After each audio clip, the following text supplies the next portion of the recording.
What's going on, everybody? Welcome to episode 1000 of FloWrestling Radio Live. I'm your host, Christian Piles. What a special day. Joined today in studio by the man, Ben Funky Askren. And today he's going to be tested to the highest degree possible. He cannot go 90 minutes and controlling his bladder. So now the ultimate test. I just peed, everybody. So he's on the clock already. To my right, of course, James Dean Rader. And sitting at the bar, as he often does. That means what it means. You know what that means. Tyler Meisinger. Tyler, hello. How are you? I'm good. How are you, Christian? You put in a lot of work for this show. I have. I'm really nervous. You're really nervous. Why are you nervous? This is going to be so fun. I can't wait for this. No, we got Ben in the studio. One reason to be nervous. He's physically imposing in person, more so than I thought. Over Zoom, he's not as scary. But having Ben in the studio allows us to bring up an old argument, an old bet. So we have a video, a clip we should play. This. I think it's time to make Ben face the music. Can we play clip number 1, guys? Clip number 1. Clip number 1. This is not good. Look at this guy. Ben. Not even making that argument. I'm just saying 14's freaking stupid. Move it like, I don't know, 7, 6. Like somewhere in there. Based on what? You're just saying numbers based on nothing, though. You got to have some vision here, guys. You got to have some vision here. Let's make a bet. Let's make a bet. Let's get the taser out predictions. Rankings aren't Let's predictions. get the taser out. You're if Wyatt Hendrickson finishes lower than 14th, I will get tased. Wait. He didn't finish lower than 4. Yes, he did. He didn't make the round of This is him losing. Well, the round of six. I thought I said All-American. I actually thought I said him All-American. Losing in the round of 16. Oh my gosh! Listen to that thing. You see what this We is? have a taser. Now, I deserve it. Christian, you want to come grab this thing for me? Yeah, let me. But wait, hold on. I actually thought I said All-American. Well, either way, you were wrong. He didn't make round of 12. All right. So do I got it right here? All right, yeah. We're not gonna take him. No, You know- Christian is scared to tase you. Well, here's the worried thing. that it's a health. I'm all for boys will be boys, but if something were to happen to Ben and I It electrocute looks a him, little scary. I mean, I'm scared, but This is I'm not a coward like Dylan Palacio. If I said you're gonna tase me, then I am open to being tased. yeah, I think it's just the idea that we're this close. I'm not gonna tase you though. I won't do it. I think legally, Hopefully, Mark Bader's not in the building. If you want to tase yourself on the hand, yeah, you could tase yourself. Me and my friends had one very similar to this in college, and we would taste each other. It's not bad. It's just a little zap. Oh my Wow. gosh. Is he really gonna do this? I gotta do it. I'm a man of my word. This is also. Do you have any comments on the color of Take the off the taser? earpiece. This is. So how do you press that? Ain't gonna be bad. Oh my gosh, I hate this. How close do you gotta touch it? I think so. Yeah. No. Don't do it on the inside of your wrist. Do the outside of your hand. That hurt a little bit. See, it's not that bad. It's not just a little that bad. zap. I mean, it didn't feel good, but yeah, I can take that. Wow. I can't Oh believe my it actually gosh. happened. Christian didn't think it was gonna happen. I didn't think he'd do it, but this is a Viper Tech. They It don't. wasn't that bad. It didn't even leave a mark. That is John Kozak's wife's daughter's pink taser. It's his daughter. I don't think it's his 6-year-old daughter's taser. Yeah, okay, I'm sure his I children. don't think have a Adeline taser. has a taser yet. But I'll give this back. Thank you. People are probably disappointed I only left it on there for half a second. No, I think getting. I think we should have done it like that scene in The Hangover, where he lifts the gun super slow, looks into his eyes. Man, I can't believe that just happened. I'm so glad we had the taser though. Yeah. I had a whole bit. We're gonna pretend joke tase you with like a Zoom recorder because they kind of look like tasers. But then something happened with it. Well, I was in the beginning. Well, you know what? Also, I should just compliment my own predictive powers about how good Wyatt Hendrickson is now. I saw it before everyone else saw it. Well, you guys had him 14th. No, I no, said this guy is going to be a great American hero someday. Well, yeah, I think the argument I would take is you bet on America, and you should never apologize for that or be tased for that. But we just said not yet, and there was nothing that had shown. Fair. That's fair. But now he is a great American hero and contending for. The great American hero. Yeah, he really is. Yeah. So that was one of Ben's L's on the show. I think More L's. now I think we reminisce on maybe one of his W's. Oh, let's Maybe. go. So this was Ben's first ever show, or not first, maybe for one of his first ever shows. We have clip 38 getting ready here. Yeah, let's play clip 38. This is one of Ben's first ever shows on FRL. Okay, I think it'll be fun to look back on. All right. These parents are crazy. I had to yell at 4 of them. I had to yell at 4 of them. I'm like, what do you? The one guy, he's like losing on his kid. I'm like, hey, bro, your kid's 7. What are you doing right now? He's like, you need to calm down. I'm like, I'm just sitting here. You're the one yelling at your 7-year-old acting crazy. Like, simmer down. Well, that's why I think a byproduct of having you on the show is you can maybe talk some sense into these kids. Because they're not going to, we've tried, they won't listen to Nomad. Yeah. They won't calm down, but they might listen to you. Well, you know what? I obviously pushed the issue a little bit, but what I'm waiting for to push it like right down people's throats is I feel like we have to become the best club in the country because until we do that, I feel like everyone can say, yeah, but this, yeah, but that. Well, Zahid was wrestling since he was 6, so was David Taylor. And obviously, because of the culture of wrestling, a lot of the best people are going to have wrestled since they were 5 and 6 years old at big tournaments because that's just what everybody does. Therefore, if everyone does it, you're going to have some of those people. Just because everyone did it doesn't mean you have to do it. Wow. So, Ben, that was 4 or 5 years ago. You said, when I become the best club in the country, I think we've reached a point where you are in the conversation. You're one of them. You might be the best one. Yeah. What is that like looking back? Yeah, that's it's really cool to look back and I think about all the guys, like a Mitchell who's having huge success right now. He didn't really compete all that much at all when he was young, or a Parker Keckeisen never won a U state title. I mean, like these guys they weren't superstars, and the whole premise is that if we do the right things when they become of age, 8th grade through high school, that they're going to be able to achieve those things, and then we're going to send them on and. They're going to still love wrestling, and they're going to want to do it at a really high level, and that's kind of what's happening now. So it's awesome to see, and I feel like we're influencing the discussion.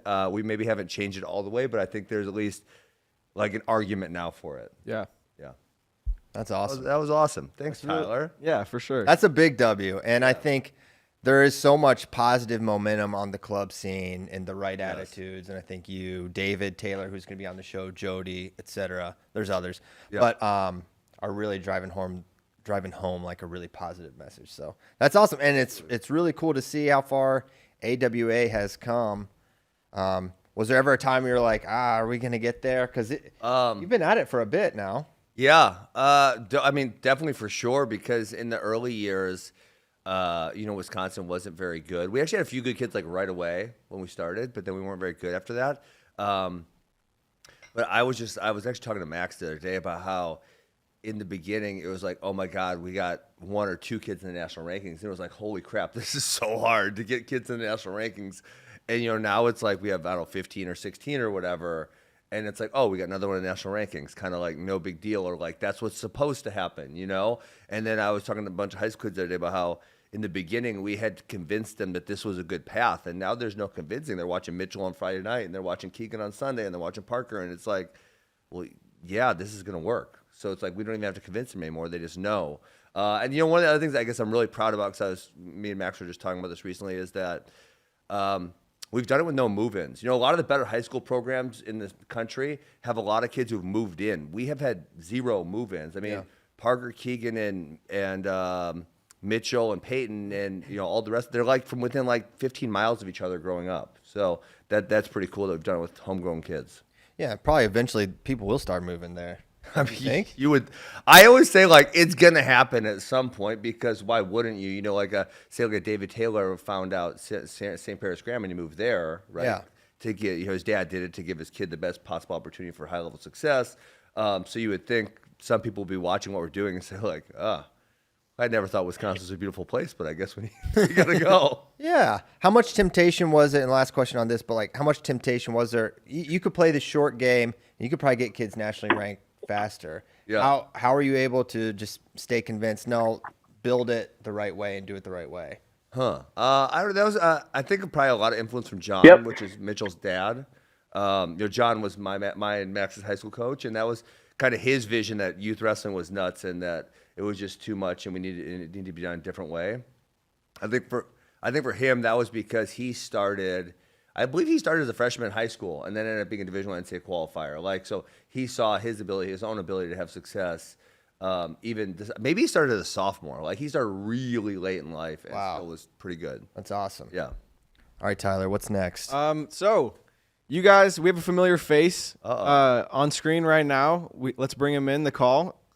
Oh, boy. Who are we looking at, Christian? Yeah. We're looking at Stephen Kyle Bratke, the current director of operations at West Virginia University, a man who's dabbed many dabs in his life and just dabbed another one. He was on this show for I don't know how many episodes, hundreds for sure, a long, long time. He sat right next to me, not only on the show, but at work for many years. So pumped to have you on, Kyle. What's up, man? What's up, guys? I appreciate you guys having me on today. I looked it up last night. I think it was like 564 or something like that was my last one. Oh my God! Oh, it's been a while. I said 600 last night. That's crazy. Dang. It might have been 654. It's 564, 654. I should have looked it up, or I should have written it down. But yeah, I remember episode 2. Christian hitting me up and being like, "Hey, can you like tweet some stuff out when we're talking about certain topics and stuff like that?" And that's when the infamous Johnny from Roanoke happened. Oh my God, legend! We actually have that. We can play clip number 2, audio only, and we'll hear Johnny. Oh my gosh! Thank you for bringing that up, Bratke. I didn't even have to intro it. I don't know if there they're you ready, go. but This is Christian Piles. You're on Flow Radio Live.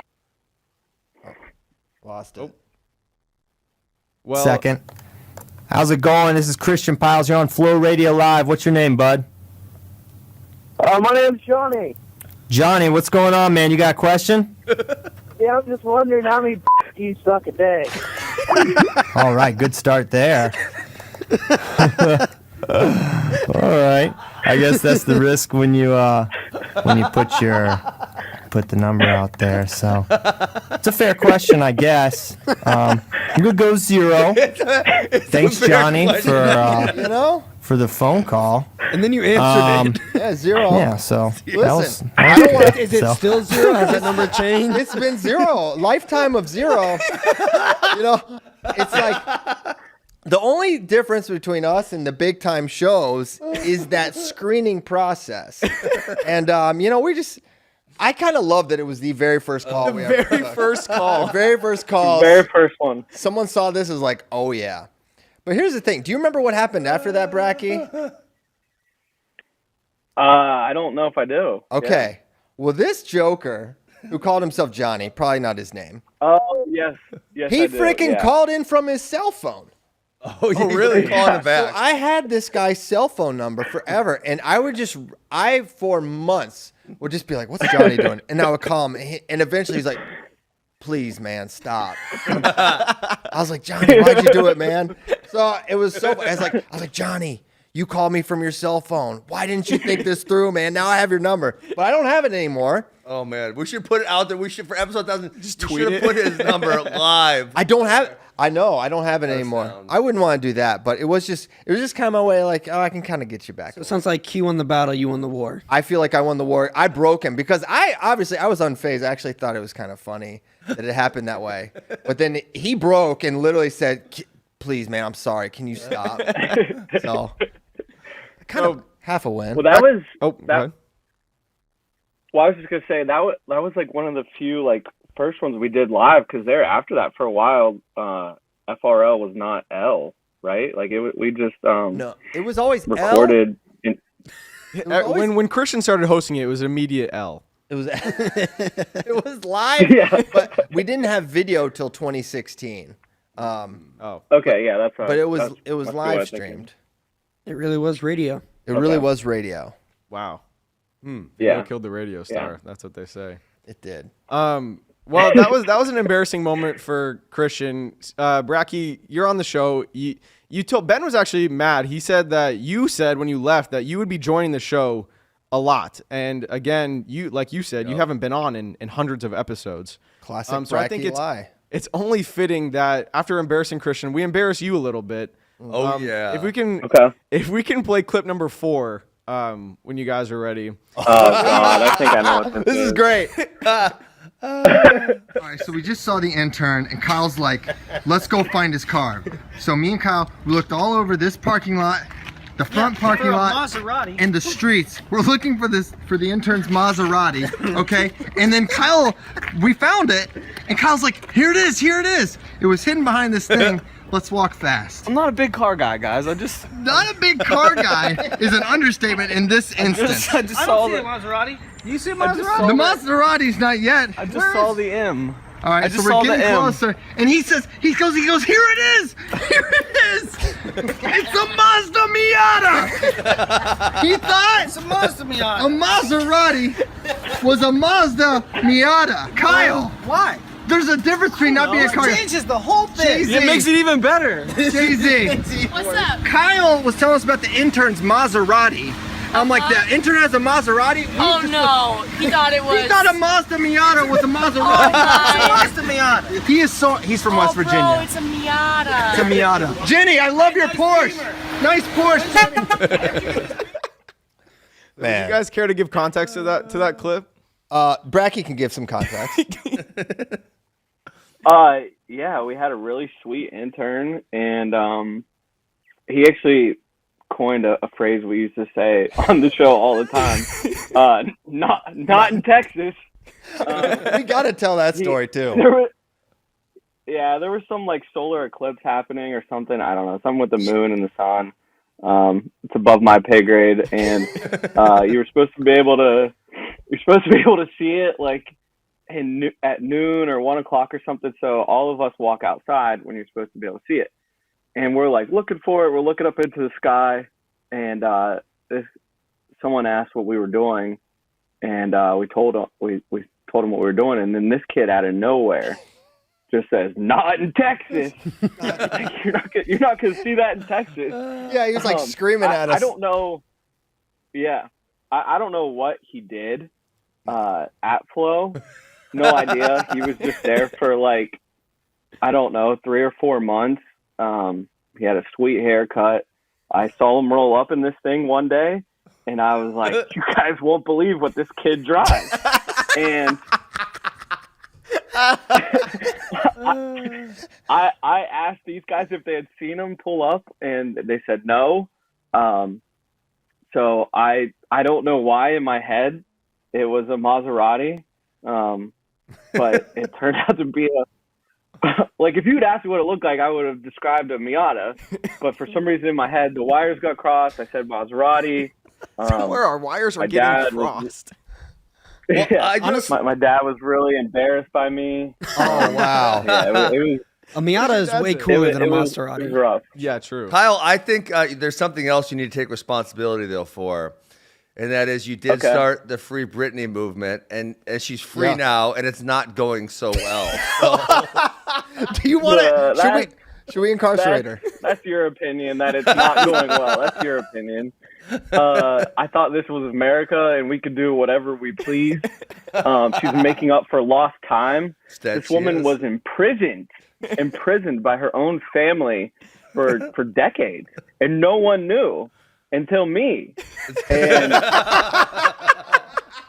I don't see anyone thanking me. There's no one thanking me. And in fact, many people claimed that no one in the mainstream media was talking about this when it was happening, and I in fact was. So just because you don't like what she posts doesn't mean we need to imprison her. This is America. Thank you, Kyle. Listen, the things I see on She did burn down her like place or something. That's got to be a crime. Well, listen. Allegedly. Houses burn down all the time on accident. 1, 2. The behavior I see on 6th Street on a daily basis. Well, that's true. That's nothing. Yeah. That's way worse than what Britney does. They should probably be incarcerated though too. Britney makes A lot of them are. I mean, yeah, but when they're out there on the street, they're not incarcerated. So. Well, I'm glad you guys brought this up because that Britney segment that Bratke did was part of a famous segment of his called Alien Hour, and we have a little montage we'd like to play. If we can play clip 5. Oh boy. This is a good Waiting intro. for it. You've asked for it.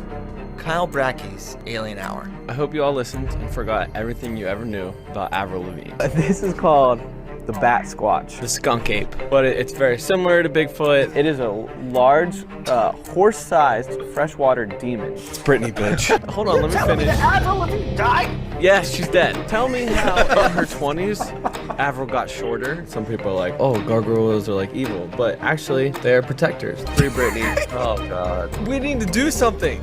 I was not woke until 2017. And it was like, guys, Avril Lavigne's dead. You need to wake up. And I woke up. Incredible. I don't know why. I mean, the gargoyle line is always my favorite, but I love that it's a freshwater demon. Like, what an incredible detail.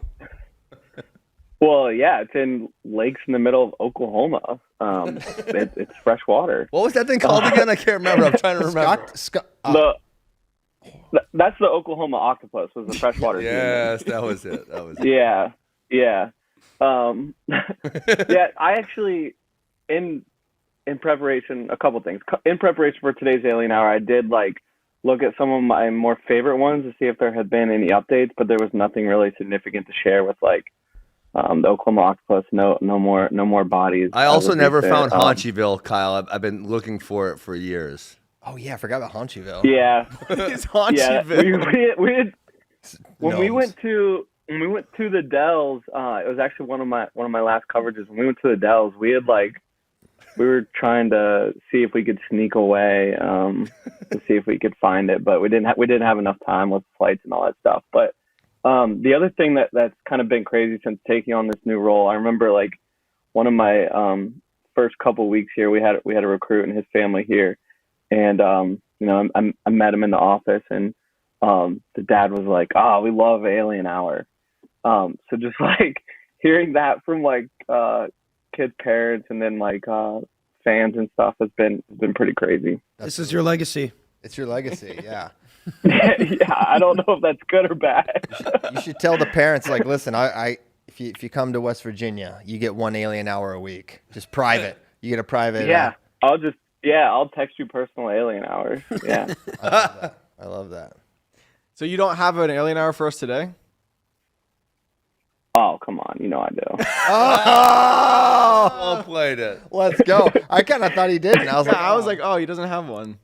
Oh, he's got one. Well, let's hear it. No. You know I got one. All right. So, yeah, I had people almost threatening me this better be good.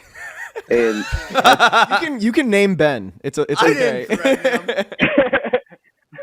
Well, yeah, Ben. But also with me not coming on, I'm not just gonna text you guys and be like, "Hey, I need to come on." You know what I mean? True. I think I've been asked twice. I've come on twice. Wow. So, shots fired. All that twice. Goes both ways. Right, Just saying, Ben wants to yell at me. But people threatening me on Twitter. This better be good. We've waited all this time. It better be good. That's insulting. Do you think I would come with some weak stuff today? Do you think I would do that? After almost 2 years of not being on, you think I'd come with weak stuff? I'm literally risking my life to tell you, not just my life, but the lives of my family members and those closest to me, to tell you guys what I'm about to tell you today. True investigative journalism. Yes. You won't be in trouble hearing this, but the people who talk about it and say the name of this creature have been known to be hunted down. So this is a Navajo. I don't want to call it a myth because they're very real, but maybe it comes from Navajo culture or folklore. So it is. You might have heard of it. Skinwalkers. Oh no! Skinwalkers, or also known as shapeshifters. Oh, okay.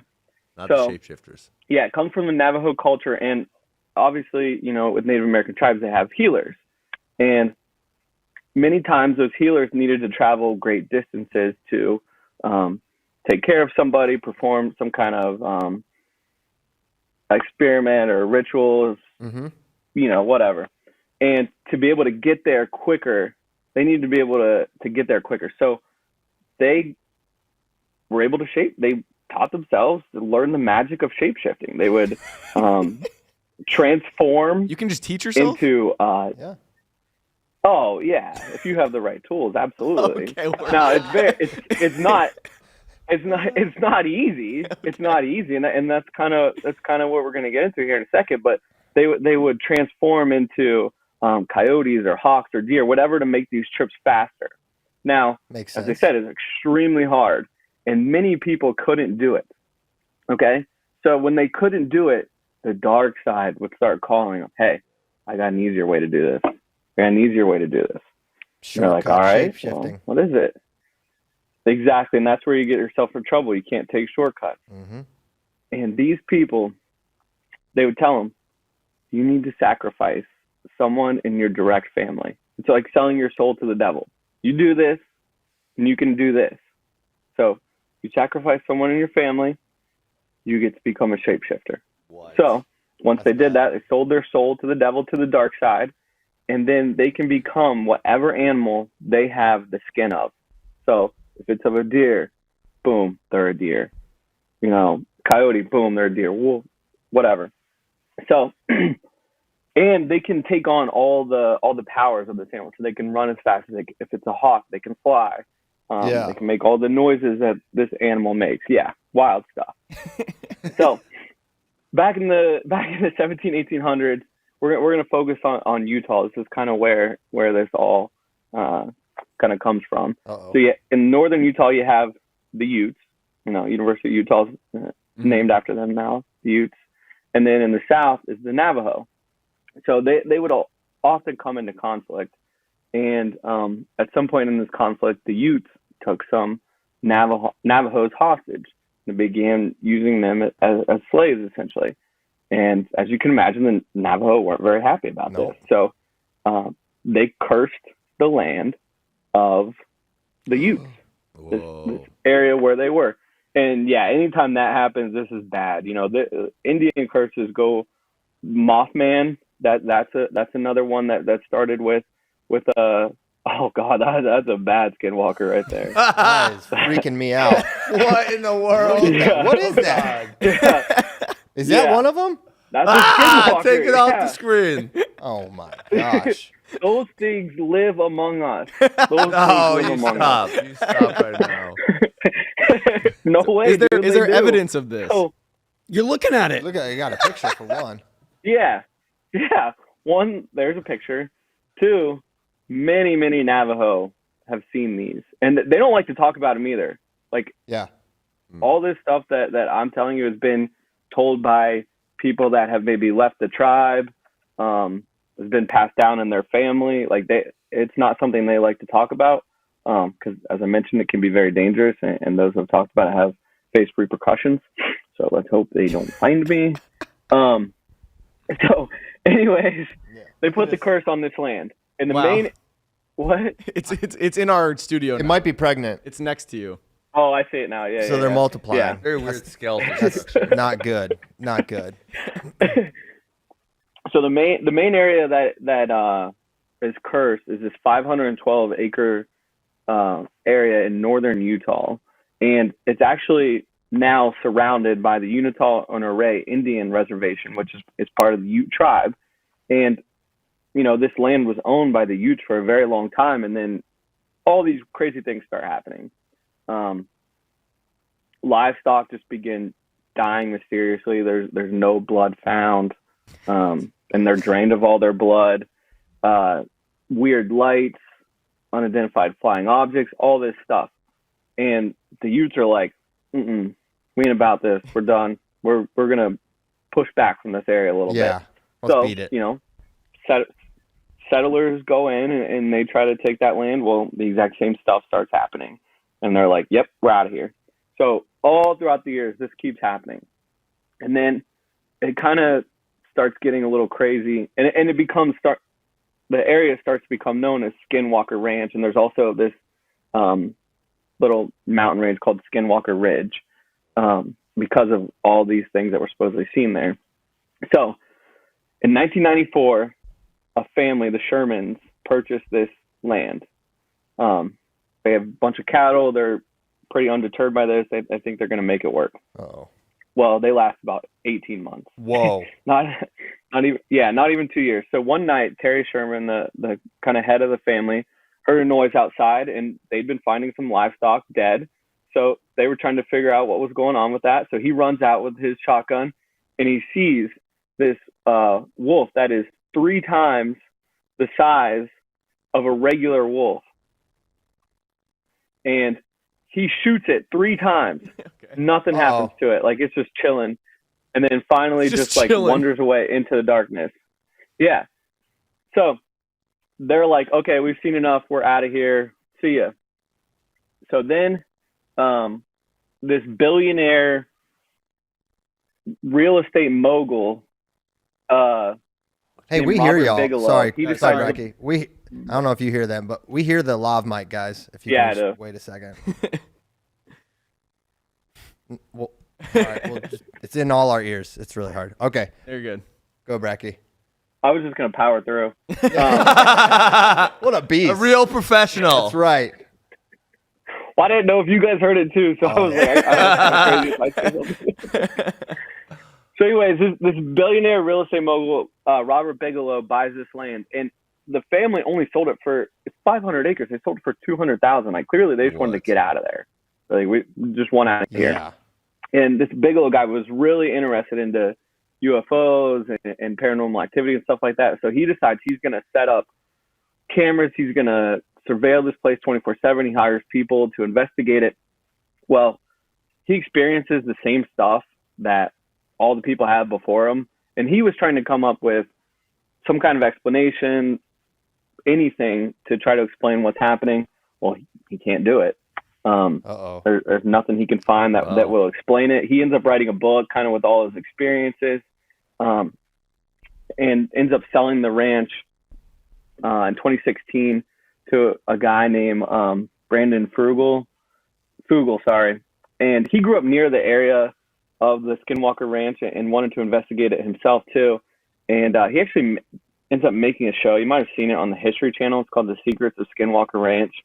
Of course, I've seen it. The show, the show actually, it's terrible. I was going to say it's great. No. Usually, like sometimes that stuff is so bad that it's great. It's just really bad. They try to do all these ridiculous experiments to try to explain what's happening, and there clearly is weird stuff happening. But the characters of the show are just awful. There's for some reason they have a main security guy, and he has just decided that his name's Dragon. Like, no one calls him that. He just calls himself that. You call me Nighthawk. Yeah. It's like Step Brothers. Yeah, that's pretty much what he's like. So yeah, it's a terrible show, but it doesn't diminish the fact that all this weird stuff is happening, and skinwalkers are real and walk among us. Is there a way to tell if a person is a skinwalker? Yeah, there are a few ways. One of those is if they're just always wearing like the pelt of an animal. And okay. I think, yeah, and that might be a little obvious. So like all those like wolves and shirts like that you can get at Walmart. Yeah. I think all those people might be skinwalkers as well. I might be a skinwalker. What if he's a skinwalker among us? I would. Yeah. I've honestly been wondering that for some time. Yeah. It also could be stolen valor. He's just stealing the valor of all skinwalkers. Well, Kyle, we have our own skinwalker here. What is David Bray? What is scarier? What is scarier to you? The idea of meeting a skinwalker in person or waking up outside of your hotel room in the middle of the night naked? I would say waking up in the middle of the night in the hotel room naked. All right, let's play clip number 6. David Bray doing phantom motion. Now it's time. David Bray, the floor is yours. Man, okay. Get the close-up on him, Caleb. So, get tight. The problem with the nuke, I made one mistake. And the mistake was I packed one pair of underwear too few for the trip. So, I'm a guy who has solid handle on basic math. And I figure, what do? I got one less pair of underwear. Take the hours of a day, 24, divide them by the nights that I'll be sleeping in this hotel room by myself, very clean. Means no underwear at night, no problem. And sleep, I'm in the Noog, sleep in the nude, and it should be fine. Extending the shelf life of your underwear. dungaroos. The underwear now lasts the length of the trip, no problem. I go to bed the evening of January 1st, 2020, and in the middle of the night, I'm having this dream, and in the dream, I'm warming up for the tournament, for the Southern Scuffle. And I can hear, in the middle of my dream, I can hear the voice of the announcer, John Lennon, over the mic, and he's saying, like, final call, mat number 3, David Bray. So I'm like, oh man, I gotta get to the mat. So I kind of like come to in the middle of this dream, and I'm standing in the middle of the hallway. Somehow I've like sleepwalked out of my hotel room into the hallway. Are you on a sex predator list? Completely nude. So yeah, all those thoughts are going through my mind. I'm gonna get arrested. I'm gonna, like. All right, here I am, scene of the crime. This is the Holiday Inn. I am not staying here this year because I didn't want to, but it was somewhere around here. I think 6th floor is where I was staying. But the first thing is like, how do I solve this like predicament that I'm in? Was the door locked? Of course. What? The door locked behind me. So what time is it, David? It's like middle of the night, 2 something in the morning. Oh my God. So I start like jiggling the door handle, try to open the door. Of course, that's not going to work. So then, like probably the most clear thought I had during this whole debacle is like, if I can get to a cleaning cart, I'll get access to a towel. Cleaning cart. So I like sneak around the 7th floor looking for the cleaning cart. There's no cleaning cart. But then I remember that when I checked in, the woman at the front desk told me that there's a pool on the 4th floor. So I'm like, if I can get to the 4th floor, towel. So this man. I don't have very many options at this point. No. I don't want to take the elevator. That seems like the most likely place. Because there's a camera on there. You're definitely there's definitely a camera, and that's where if I'm gonna run into people, it's gonna be the elevator. So I go to the stairwell, and as the door shuts behind me in the stairwell, I realize you have to have a key card to get into any floor in the hotel. So now I'm locked in the stairwell, completely naked, and so I get to that 4th floor where the pool is, and there's a little window on the door, and there's a cleaning cart right on the other side of the door. So I'm pounding on the door, hoping somebody will help me out. Of course, nobody does. Nobody's around. So after a few minutes, like I give up on that idea. I go down to the 3rd floor, and I see, this door doesn't need a key card. I wonder what this is. So I open the door, and it's the parking garage. so I'm like, okay, 3rd floor, 2nd floor, 1st floor, all parking garage. That's literally the only place I can go.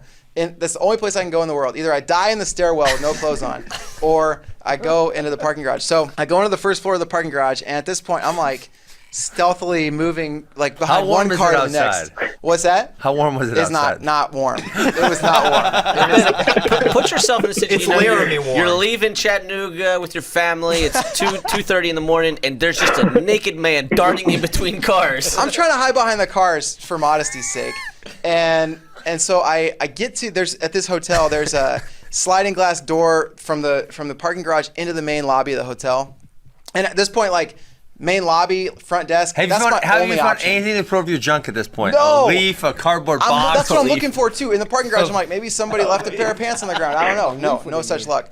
So everyone wears a plastic bag. There's cardboard, something. There's nothing. So and trust me, I was looking.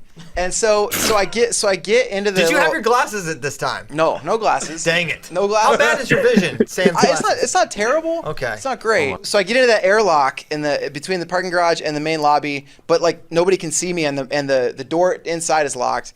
So now I'm left with like my only choice, which is go back outside the parking garage, out to the street, to the front door of the hotel. So I go out. Is this still a real story? This happened. How do you know this happened? Well, I'll tell you how. You have video? I'll tell you how. So I get into the front door. I'm still stuck in the airlock, but now I can see the front desk, and there are 2 women working at the front desk. I'm flagging them down as modestly as I can with only my 2 hands to protect my modesty here. And finally, they come let me in, and then like I have to explain, my name's David, I live, I'm up on 724, you got to give me the key card, and they have to go to the closet, get a towel, and then they give me the towel, give me a key card. If I'm a woman at 2:30 a.m. and naked dudes by the door, I ain't letting you in. You call the police. I'm calling the police. That's what I thought. Absolutely. I thought they're calling the police, and I'm done for. And this is not how I want to be dressed. If you see them get on the phone, then what do? You try to get off the grid? Maybe I try to get off the grid. That's not bushes. That's not what I want to be wearing my first time in the clink. I'll tell you that much. So we have David Bray here. Skinwalker. My favorite part was the response. Wait. What did they say to you?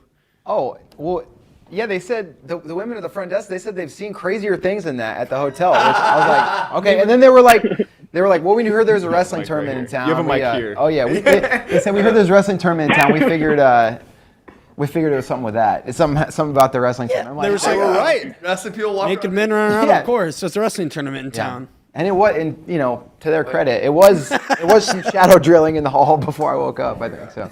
Tyler, did you plan Kyle Bratke talking about Skinwalker and then Honestly, I did not plan that. It just worked perfectly. Bratke, what was your reaction when you first heard this story? I was actually hearing it live for the first time on FRL. I hadn't heard it before. I couldn't believe it was true, and I was surprised he didn't end up in jail, and it was all over like wrestling Twitter, like FloWrestling employee arrested naked, running around Chattanooga. No, I was shocked. Bray, you actually had to go back to Chattanooga this year for the first time since the incident. Yeah. What was that like? At the crime scene, LOL. I had an entire Olympic quad to reflect, on the situation. But the first, when I searched for hotels, the first good deal that popped up, it was the same hotel, and I was like, I'm not doing that again. Not staying there. I actually had to stay a little further out, but I was there. I went by the hotel a couple times, and then finally the last night I had to face my fears. I had to go in there. I had to take the elevator up and relive the journey down the stairwell. Took his clothes off. That was good. I just wanted to. I wanted to remember it. I wanted to see if the things that I remembered were the way that they were the way I remembered it, and they were. It was the way I remembered it. This hotel's very consistent in how they operate. Yeah, very much the same. I thought maybe my memory was going to deceive me, but no, I was dying when I was editing. So Bray obviously did the walkthrough of the experience. We had those visual aids there. I was just dying because everything was even it came down to the window with the cart on the other side, the cleaning cart. It was still there. You could see it. I'm just imagining you seeing the cart through the window. That's all you need. And you can't get to it. Very courageous of you to tell that story. I remember we were on press row, and I just kind of turned around, and I saw you were telling it to Cliff Fretwell. I wasn't hearing. I was working or doing something else, and Fretwell is just like this, literal jaw drop. I was like, what's happening? And he's like, you got to hear this. And, man, incredible. When I first woke up, I didn't think I was going to ever tell anyone. I thought, I got to take this to my grave with me. And then I called Brittany. I called my wife, and I was like, kind of shaking. I was like, you're not going to believe what just happened. You're not going to believe this. And I started telling her, and she's laughing so hard at what I'm telling her. So I'm like, all right, I guess I could tell people. She's not embarrassed of me. I'm like, okay, cool. I can, Well, that's not when you want to get caught in either. Coming with us back into the hotel in the front desk where it's like, hey, the naked guy. Bray, what didn't you? What are we missing here? Yeah, that's true. That is a good point. You got to get out in front of that one. Yeah. Incredible. Well, speaking of embarrassing incidents in hotel rooms, or not rooms, at hotels, Bratke, there was a story where you guys were in Akron, Ohio. He doesn't like this. Oh, baby. Do you know what I'm talking about? Do you care to? I do. What, you have something pulled up, or you want me to tell it? I want you to tell it first. We might not even need to pull up the audio. If maybe you can just relive this for a second. Okay. All right. So we're in Akron, Ohio, for cadet World Team Trials and Universities. We, for a long time, and it seems like you guys are all fancy now and stay in really nice places and all get your own hotel rooms. But we for a while there when FRL ran on bad hotel experience stories. Yeah. And Christian and I they thought we got arrested in Tulsa one time. Oh my gosh. And just took our luggage. And so anyways, we're staying at a Red Roof Inn in Akron, Ohio. And we went to Applebee's for dinner, and I had to go to the bathroom after dinner. I go to the bathroom. It doesn't go down. And so I'm staying with Ryan Holmes, and he wasn't in the room. And I had a couple of decisions to make. And I'm sitting there, and I'm thinking. I look out the window, and there's a Walmart across the street. I'm like, I could go over there and get a plunger. I did not want to have to go ask the front desk for a plunger. Because who awaits you in the parking lot and in the front desk? Yeah, because about 10 minutes before that, a group of, I don't know, 50 guys on motorcycles, all wearing vests that say Phantom Outlaws, just pulled up. And so I'm sitting there on the bed, like, trying to think what I should do. And so finally I'm like, I'm not going to freaking Walmart and buying a plunger. I'm just going to go downstairs and ask for one. And I thought I had waited long enough that all these people were no longer outside or like in the front desk lobby. So I go down and I walk into the lobby and there's no one in there. I'm like, okay, thank God. And I say to the front desk lady, I was like, hey, I need a plunger. Like, all embarrassed. And she's like, all right, 1 second. So she goes and gets it. And I didn't realize someone else had come into the lobby behind me. And it's one single Phantom Outlaw. And I turn around. She gives me the plunger, and I turn around. And I start to walk out, and I see him, and he starts laughing, and he goes, dropping big loads. I was mortified. And so I told you guys that story. Like Bray, I didn't know if I wanted to share that story. I ended up sharing the story with you guys, okay? And I was not on FRL as a full-time member at this time. Yeah. And Willie and TP just told the story on FRL. They just told the story. And I would always listen to FRL Live for social and all these other reasons. And I'm just sitting there like, oh my God, they're telling the story. And so I remember Ben tweeted like later that day, like, haha, dropping big loads and tag me. And it was like, oh my God. Now Ben Askren is freaking tweeting about me dropping big loads.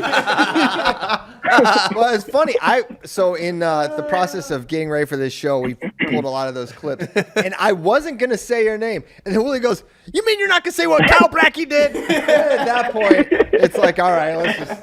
Hey, that's something to be proud of. That's something you can hang your hat on. Yeah, big loads. A big what if melding of these stories is what happens to David Bray if there's the Phantom Outlaws in the lobby of that hotel. Oh. I got a bad feeling about those fans. I don't think they take too kindly to naked red-haired men. I think they got some impulses they maybe not able to control. Yeah. Yeah, he might become somebody's old lady. That's what I'm worried about. Yeah. That's what I'm worried about. Well, same reason I don't want to go to prison dressed that way. Yeah. Well, we could obviously spend another few hours talking to you, Bratke. We do have another guest coming up. So we're going to have to depart with you. His name is Cyon Williams. Oh, my God. To bring him on, I thought we'd show the very first time Cyon ever came on to FRL. This is what he did. Let's play clip 7. A lot of people probably wonder, who is Cyon Williams? Who are you? What do you do here, Cyon, at Flow Sports? Wait, before we go any further, I'd like to do a quick disclaimer. Oh, he's got a disclaimer. Warning. Can you read it? May be offensive to some viewers or inappropriate for children. The content within this video is intended for mature audiences only. All right. Wow. Cyon. Is Cyon on? Yes, right there. We got him right here. Okay. Oh, what's up, Cyon? What's up? So why did you play the disclaimer before your first time on FRL? Because I knew I had bad habits. I just wanted to warn the fans, you know. Beautiful. Christian, you guys had talked about Cyon a lot before he ever joined the show. What made you want to bring him on for the first time? I think it was probably more peer pressure. I didn't want to have him on the show. I still don't. Isn't the record clear? There's a war at Flow Sports. There's a war at Flow Sports. It's me versus Cyon. I try to keep him out. Outside forces try to get him on this show. I'm losing that battle. I lost that day. I'm losing today. No, I'm just kidding. I don't remember what it was. Maybe it was probably, the truth. Normally it's because we need him to weigh in on something Iowa State related. And normally we try to find it when something bad's happening with Iowa State or something he's not going to like. So the audience could see him freak out or be melodramatic about whatever is happening in Ames. Well, speaking of that's a great transition into clip 9. The context for this clip is you guys made, or you didn't make him. I don't know if he did this on purpose or if he bought the peppers, but Cyon ate a hot pepper, and then he was going through the coaches during the Iowa State search when Iowa State was lacking a head coach. So let's watch this clip. This is the let's just get this out of the way. Okay. There he goes. That's a habanero pepper. Did y'all pepper. watch these? No. Yes. Oh, come on, man. Oh, wait. Did I watch that? Yeah, I watched that. I thought you were talking about something else. What else would you be watching? No, I don't remember. But yeah, I watched everything. Oh my God, the whole thing. Down the hatch. Wow. So if I start sweating, that means it's good. Pepper might have been decent. You're starting to see the beat now. We need to get a paper towel. And damn, that is a good pepper. That's HEB's wait. Oh. All right, he's wiping his face because he's literally soaked. And then we got Papaluzio. We got a picture. But who are we talking about? Papaluzio. That is such a classic moment. Oh, wow. They've got props. We've got props. Other way. You go this way? All right. Yep. I don't know why they have the two weakest guys in here moving this whiteboard, but. I don't know if this is in the way. Here, let's put it right here. Okay. Well, Did Cyon see that? That's okay. Are we blocking my camera? You can barely see me. Okay. Uh-oh. Well, this is Names with Cyon. Cyon, do you remember the first time they ever did this? They said it was going to be a new segment called Names with Cyon. We started so many segments. They never did it ever again. Until now. I know. So, Ben. We had some complaints. People got upset. I'll be Vanna White. Vanna White. Yeah, let's go. Can we point out? Iowa State, guys. Of course, I know all those guys' names. Okay, well, that's exactly why we picked Iowa State guys, to see if you would know their names or not. Let's go with the one up top. Oh, Kyson Terrakina. That's easy, He's been around forever. He's called him Tyson before. Ding, ding, ding, ding. You have called him Tyson before. Number 2. Anthony Edgemedia. Okay. Mendia. Close enough. Close enough. Number 3, not an Iowa State wrestler. The pen 33-pounder, Michael Cologlio. Honestly, that's not bad either. Wait, what's your final answer? Cologlio. Okay, no, that's wrong. That's an F. Okay. Michael Cologlio. Yep. What about next? Casey Swiderski. Okay. All right. I've heard Swidowski out of you before, so this is good. Uh-oh. See, I knew this one because I had to do it at Cliff Keen because I commentated that match. It's Isaac Olenek. Oh, my gosh. Ben doesn't even get that one right. Wow. Okay. See, I didn't want to screw it up when I was commentating at Cliff Keen. He's a pro. That is pro move. Younger Bastida. Oh, wow. Whoa. Even put the flair on it. I had money that you would say Batista, but okay. Can we get the camera down a little bit? A year ago, probably. Okay. Travis Master Giovanni. Whoa! Oh my gosh. Cyon is killing it. Okay. See? We had a late addition. I'm not even gonna say Yeah, that. you don't need to say it. I didn't write. I don't know who added David Carr while the whiteboard was in the hallway. I wanted to make sure you got one win. All right. This is Rutgers heavyweight. Uh-oh. His last name. Slavaskos. Slavaki. Well, I don't know, man. I'm glad we added that one at the end. Okay, perfect. I'll get this whiteboard out of here. Yeah. Salascos. Cyon, you did awesome. Hey, where are you right now? I'm at the Georgia State Championship, making sure things run. I'm here until tonight. Then I fly out to the Phoenix State Championship, the Arizona State Championship. Phoenix is not a state, but so I fly out to that after tonight to be there for the next 2 days. So, on the road working. Well, we appreciate all your hard work. PP, you used to do that in the old days, but now you just sit in the office. What is that supposed to mean? I do. Look how pretentious he looks in this chair, Cyon. Here we go. Look at him. Yeah, all fancy. Like I said, I look at the chair. CP's got the new studio. He just likes to sit there. He used to be a working man, but now he's just an office man. All right. So white collar. I'm so white collar. Wait. I want to. Actually, sorry. you guys keep talking. I need to. Uh-oh. Sorry for interrupting. I'm on the road plenty. That's not true. It's untrue, but that's I'm fine. on the road plenty. Yeah, you are. JD's on the road plenty. I think Ben's on the road more than you are now, CP. Yeah, in Australia. CP. This guy was in Australia for 2 weeks. Give me a break. That was a good trip. You should go, Cyon. It's nice down there. You would like Australia, Cyon. So, this is what I want to say. Sorry, I forgot it. Oh, go ahead. You know, CP said why they have me on the show. I think, you know, they had to blackmail him to have me on. They're like, you know, he was trying to leave me off the 1,000 episode, and then I think he got outvoted by the rest of the guys in the studio, and that's the only reason. So, okay, we could pull you in on a 15-minute spot. That's right. Cyon, you do have a lot of the highlights of FRL. A lot of the times when the guys are laughing the hardest are episodes that you were on.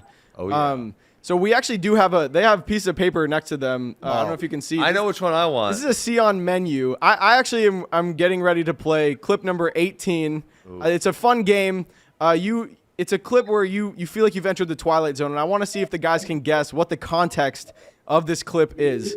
So if we can play clip number 18. I remember exactly what that one is. He's not in a good place right now. I'm As just you going can to tell you right tell now. by his attire, he's having an internal struggle. He's conflicted. He has an Iowa State jacket on, but a Penn State shirt. He's a little heated. He's nervous. He didn't sleep last night. Cyon, could you elaborate on what's going on right now? Hold on. Oh. What is that, Cyon? It's the Twilight Zone? Yep, man. Felt like I woke up in the freaking Twilight Zone this morning. Here's a good analogy. You give a kid one piece of candy, it's all right. You give him 2 pieces of candy, it's all right. Now you give him 4 pieces and he's bouncing off the wall like the freaking Tasmanian devil. That is a horrible. Yeah. That is a horrible metaphor. You're in high school and you have this one bully that picks on you all through high school, and then your little sister comes home and says, "This is the guy she's gonna marry." You be like, "Oh hell no!" That's actually not bad. Not bad. So Cyon, before you explain what the context of that clip was, I want to see if Ben can guess because he wasn't there. I have no idea. None whatsoever. What about you, JD? I don't know either. Did Chael beat Iowa State? No. Did Penn State whoop up on Iowa State? Maybe Andrew Long. No. It's when Iowa State hired 4 Hawkeyes to coach the team. Oh, that makes sense. Cyon, have you made your peace with that decision since then? You know, they all turned out. You know, I've made my peace with it. You know, it's still hard, but I've made my peace. You know, Dressers turned out to be, you know, he's quite the salesman. So, you know, he's selling you on everything he does. Metcalf and St. John, they actually turned out to be pretty decent guys. You know, at first the Hawkeye thing, I just didn't like them because they were Hawkeyes. But you know, they grow on you. That's growth, Cyon. That's why we're so proud of you. So do we get to just call out numbers on this list? Because there's so many I want to see. It's so great. If you want to call one out, they might not have it ready immediately, but... All right. 21. 21. I'm really excited about this one. Welcome to episode 280 with the host, CP Piles, Christian Piles, and the one and only, the Jamaican sensation, making a triumphant return to the show after a long hiatus, Cyon Williams. Oh, baby. That was money. So we practiced that a couple times. My favorite was when he accidentally called me CP Slater. That was pretty awesome. I don't know. I was watching some podcast the other day, and the name popped in my head. CP came up? Entertainment Tonight or some podcast, I believe. Entertainment Tonight. It was probably Entertainment Tonight. Or something like that. You're thinking of Mario Lopez. He was CP Slater. That was AC Slater. He thought I was Mario Lopez, so he called me. I just screwed up the name. Common mistake. I was AC Slater, so he called me CP Slater. That is unbelievable. That's a compliment. That's incredible. I'll take it. I didn't see how that was mixed up. So Cyon, he said I saw Entertainment Tonight. Even after you hang up, I gave them this Cyon menu. So anytime the show gets slow today, anytime we want to spice the show up a little, Cyon, we'll pull up a clip from one of your past shows. Well, you see that nice, neon green flow shirt I had. They just don't make gear like that, Yeah, they don't make those. That's why we need. That's Number why 13. Number 13. Since you bring that up, let's bring up clip 13. That's style, man. We're in the wrong job. We should be going to designing. You're wearing a bootleg Cyon. flow I was about to say. and it's designed by awful. Cyon Williams. Listen. Like nice color here. It's awful. Nice. I like my bright colors. All right. That is so off I like brand. my bright colors. That's the right color logo. The shirt's just a It is bright color shirt. 100% not the right The color. right color.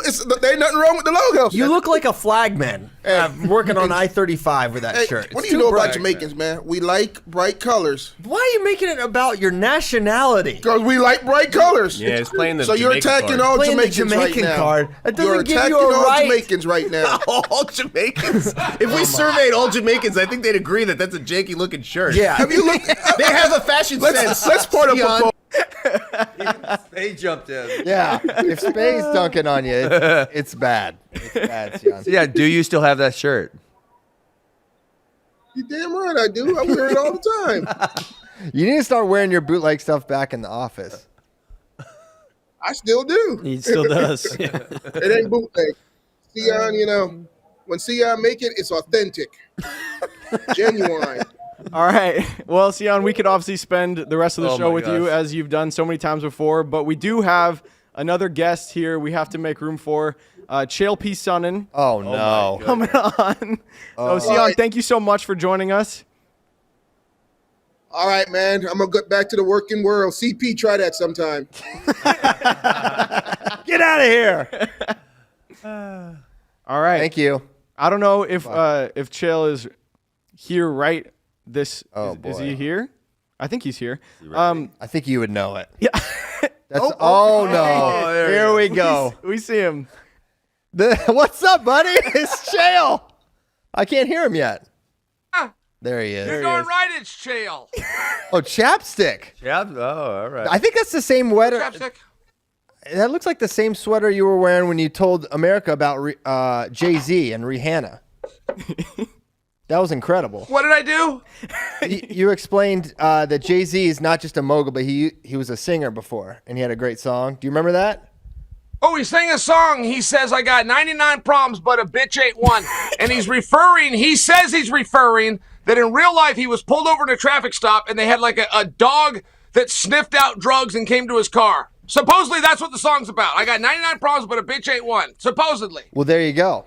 Well, Chael, I'm so excited to have you on episode 1000. This is incredible. I'm sure Tyler has some antics planned, but thank you for coming on. Well, I want to know why how you I'm feel happy about. to see you guys. Yeah. I wonder how you feel about University of Iowa. They're still keeping AJ Ferrari out, and they're letting Zach Glazier start, even though he lost that match. Team unattached. Yeah. So, first off, thank you for getting dressed up for me, Ben. I really do appreciate that. And hey, I have a lot of thoughts on that. I mean, first off, the match that could have been AJ Ferrari versus Brooks, we're not going to get it. I think that's really disappointing. And I also think in light of the 3-1 match that Brooks just had with the Iowa kid, that maybe we realize that Ferrari didn't look so bad in that tournament after all. I know people don't like to do wrestling math at common opponents, but I think it's a great place to start. And Ben, to your point specifically, if I heard it right, and just so that you understand, Ferrari is not a student at Iowa, and that was a really big deal that he not enroll, because if things didn't work out and he wanted to go somewhere else, now this would be a second-time transfer. Yeah. So it's a big deal that he went online and decommissioned himself ahead of time. I'm sure maybe you knew that. I just wanted to clarify that for the listener. Good clarification there. Thank you. Well, Chael, do you remember the rudest Christian ever was to you on this show? Yes.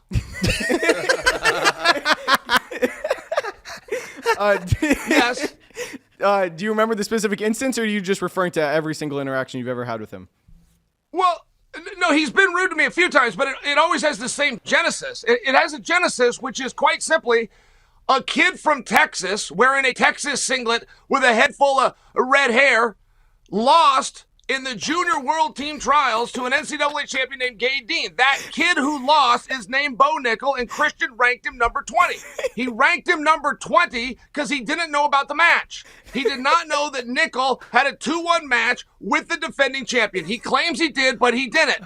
It's not a big deal, but that's what the argument's about. So let's play clip 28. That is the first time you guys beefed about this specific topic.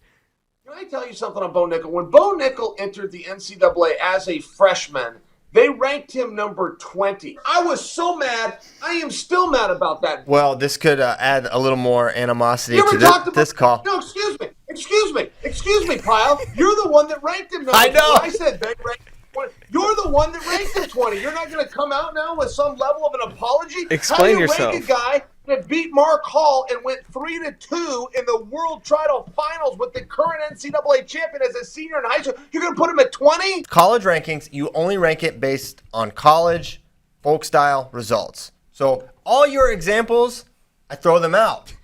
Okay? With no that in rule. mind, You're there's the rule. making the rules. Why Yes! would you make a rule That's like the best that? part. That's the best part. Because if you open up the freestyle and high school stuff, it's Pandora's box, and it's impossible to do. It's impossible to do. It's impossible to do. You're Impossible. What do you mean it's impossible to do? Let me give you a scenario. Aaron Pico enters college next year. 0 collegiate matches. What are you going to rank him? 20? Aaron Pico's number 20? No, unranked. Unranked. What? So Christian, you have to defend yourself right now. Chael, you're looking pretty right in hindsight. I mean, that Bo Nickel guy, he ended up being pretty good. Listen. He ended up being pretty tough. And you know what? But to my point, I mean, if you rank him 20, then you admit that he can get a ranking. He got a ranking somehow. The issue is that he was ranked a little bit too low. And yeah, you're right. I mean, Nickel was something special. I love the Pico reference that I brought up there because even as I was playing that through in my head, and by the way, fellas, that video where I was in the Mohegan Sun, and we were locked down.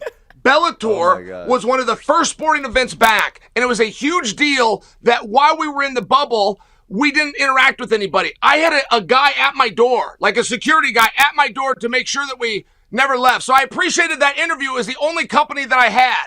Well, we appreciated you coming on. I feel like I don't want to increase the animosity. No, let's do it. Here's what happened. All right, Chael, they still do that. What'd you guys rank Mitchell Messemer at the start of the year? Who did it? Because he had 2 What'd you college. rank him? What number? No, unranked. Unrankable. Can you believe these guys? World champion. World champion. Unranked. A world champion doesn't get a ranking. I feel nothing. Listen, one, Bo Nickel, if we're going to go there, and he don't want to bring it up, he lost to Andy McCulley. What do you know about Andy McCulley, Chael? Yeah. Andy was a very good wrestler. He wasn't completely consistent, but he was tough. He was tough. So all your stuff, it's actually my exhibit A for why you don't. Because let's just take the context. He says, well, he beat Mark Hall. He was close with Gabe Dean. But when he was in and wrestling as a true freshman, we saw kind of where he actually was, which was behind Andy McCulley. He only had a couple wins. And, of course, it was for Bo to prove then. And then he wins the scuffle the next year. He beats Real Buto. He beat Crutchmer. He outplaced Ethan Ramos. And next thing you know, he's number 1 in America because you really did your homework on this. You're pulling out names. No, I knew this. I remember it vividly. Christian knew that I was going to pull that clip up, so he did a lot of Googling. No, I didn't. I remember Andy McCulley. I remember vividly. Well, it doesn't matter because I have evidence of you bold-faced lying to Chael's face. Like that. I won't apologize for that. Maybe was a subjective matter. This is not subjective. If we can play clip 25. You want to know why I love Kyle Dake? Kyle Dake gets in a body lock. He's taking on Reese Humphrey in the NCAA finals. He's a freshman. Somehow he stood back up.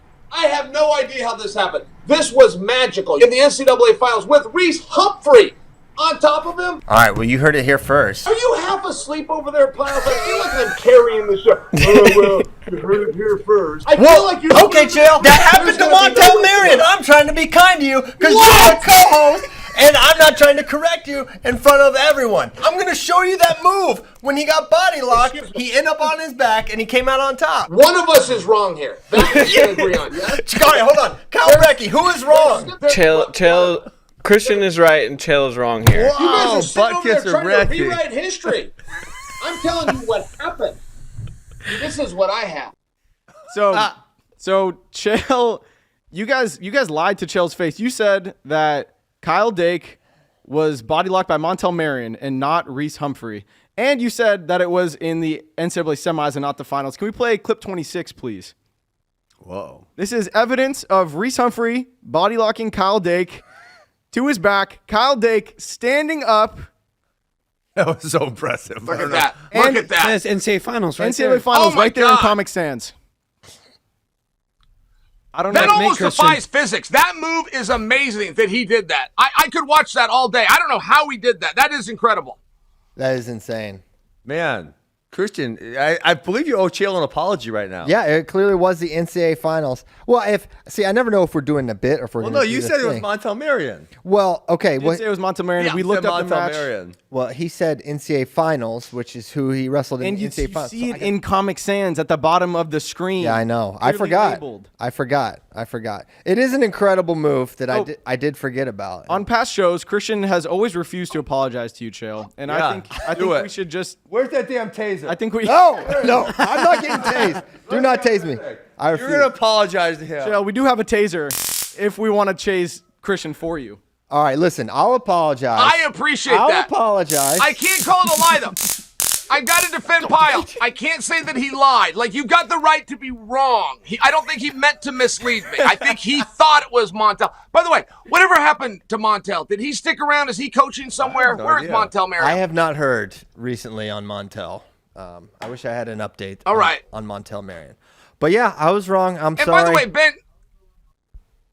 Ben, you had mentioned Ferrari a minute ago. I'm Yeah. assuming that Ferrari is immersed in the freestyle workouts that they do at Iowa. And I'm just wondering, first off, if I'm right, but also, like, take the bull, Alex Marinelli, take Nelson Brands, who has an eligibility issue. Are those guys all getting together? I mean, are they all pursuing and trying to make the final wrestle-off for the trials? I know Alex Marinelli, is he qualified for the trials, but I don't know about the rest of them. Nelson isn't. Tony Cassioppi's qualified. I don't know. Warner?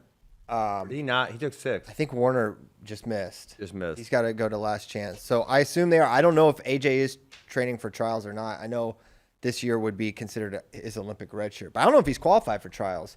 I don't think he is. I think he's qualified for the red shirt, so he would have to go to last chance. Yes. So I don't know. It is actually debated. I read that rule, and it was hard. Like, just by example, I don't think they meant to include him. But the rule does say if you have an age group medal that you get in. And generally they would say if you have an age group medal from the previous year, or even if you had an age group medal from the previous quad. But it's not written that way. So let me just give you an example. It is very clear the way the rules are written that Rulon Gardner is not in. And I bring him up Olympic champion, like a past medal's too far back. But it's not extremely clear that an age group world medal doesn't allow you in, like, perpetuity. Right. I believe that when they wrote it, they made a grammatical error. And I know that AJ Ferrari believes, based on the way it's written, and I've seen it with my own eyes, that he is, in fact, qualified for the trials. I mean, I'll just throw that at you now in case that ever gets revisited later. Yeah, interesting. Because I know Keegan is qualified because of winning U23s, right? Yeah, and Mitchell. For winning juniors. So, yeah, there's something there. But the time period, I guess, is what is most important for AJ's perspective. Yes, but that's the part that's lacking. And by the way, Keegan, mess and break. I mean, I know Ben has some kind of an insight on this, but has anybody got him to talk? And Nobody. And if I could just ask another one, Pyle. Take Starocci. Like, I don't know what Starocci's going to do at the Olympic trials, but I do know one thing he's not going to do. I know one thing he's not going to do. He's not going to go 0-2. Well, he's not going to make 74. So the question becomes, who is he going to knock off? And by the way, at what weight? Is he looking to get at 74, or is he looking to move to Taylor's weight? Do you know? He has maintained throughout time that he can make 74 kilograms. I don't understand how he's going to be able to do that. I feel like he's too big. I think there's no way. But he is a different cat, so maybe he can do it. Who he beats, I don't know. I mean, could he beat...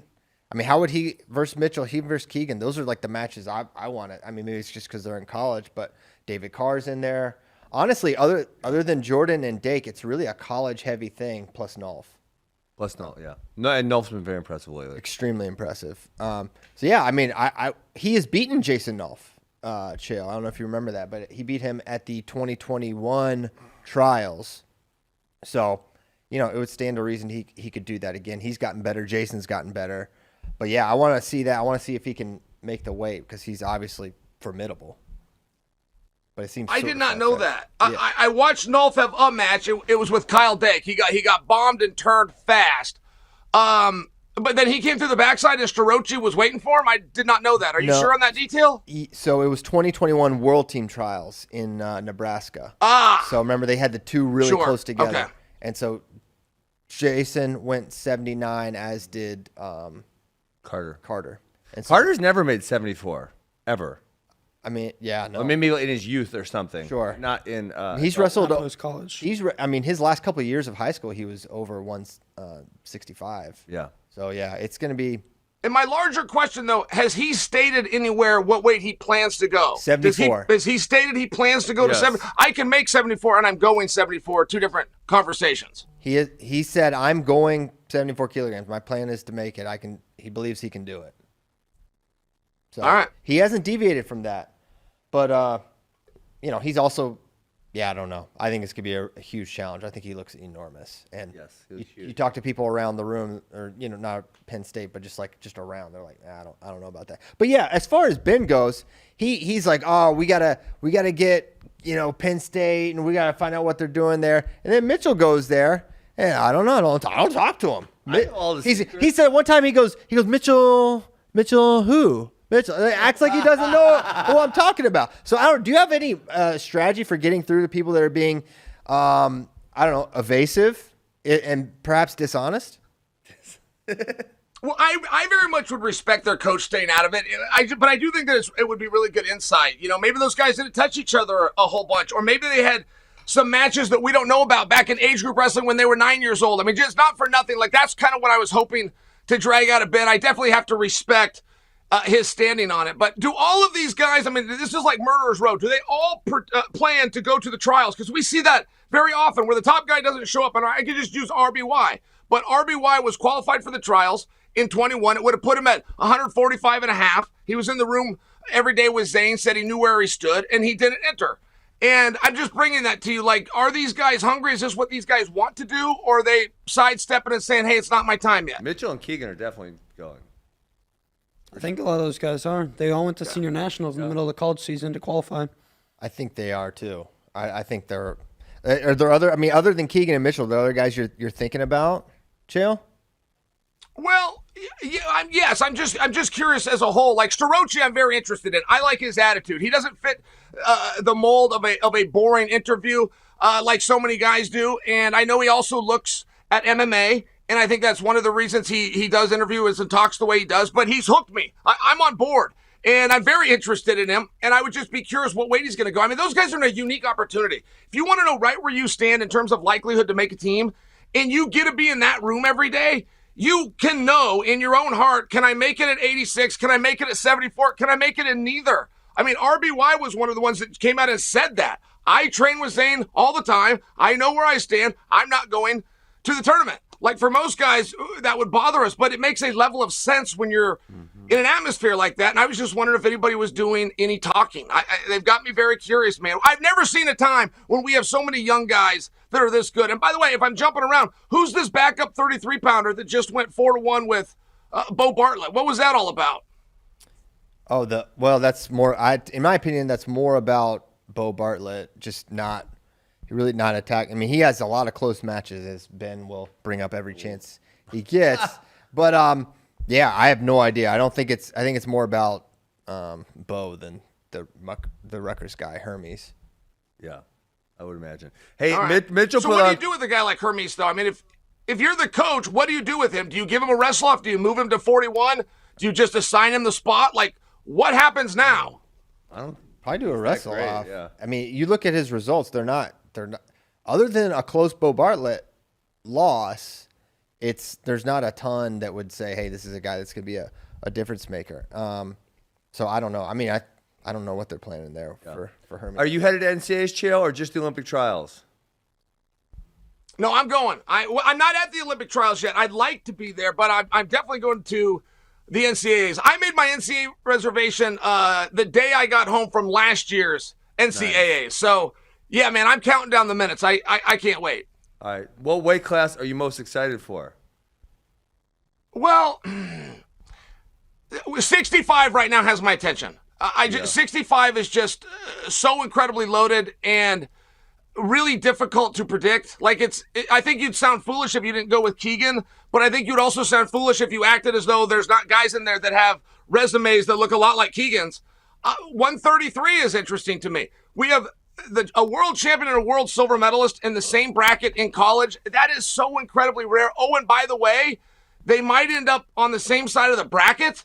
I think that's a mess. And then I don't know what those guys' bodies look like. Like, you got to feed yourself and be ready for the NCAAs, but just a few weeks later, they got to, be able to go down all those kilograms. It's tough, man. Yeah. It's a really tough thing to know who's going to go where and where is your focus. Is it fully on the NCAAs or is it partly on freestyle? And it's hard to do. We saw Kyle Snyder do it successfully. 2 different weight classes and 2 different styles, but I can't really think of anybody else, man. It's a very daunting task. It is, especially because it's so close. That's one where I brought up that I thought those guys should do an Olympic red shirt because they're wrestling less than a month after NCAAs at the Olympic trials and at a different weight class, and that's a lot going on there.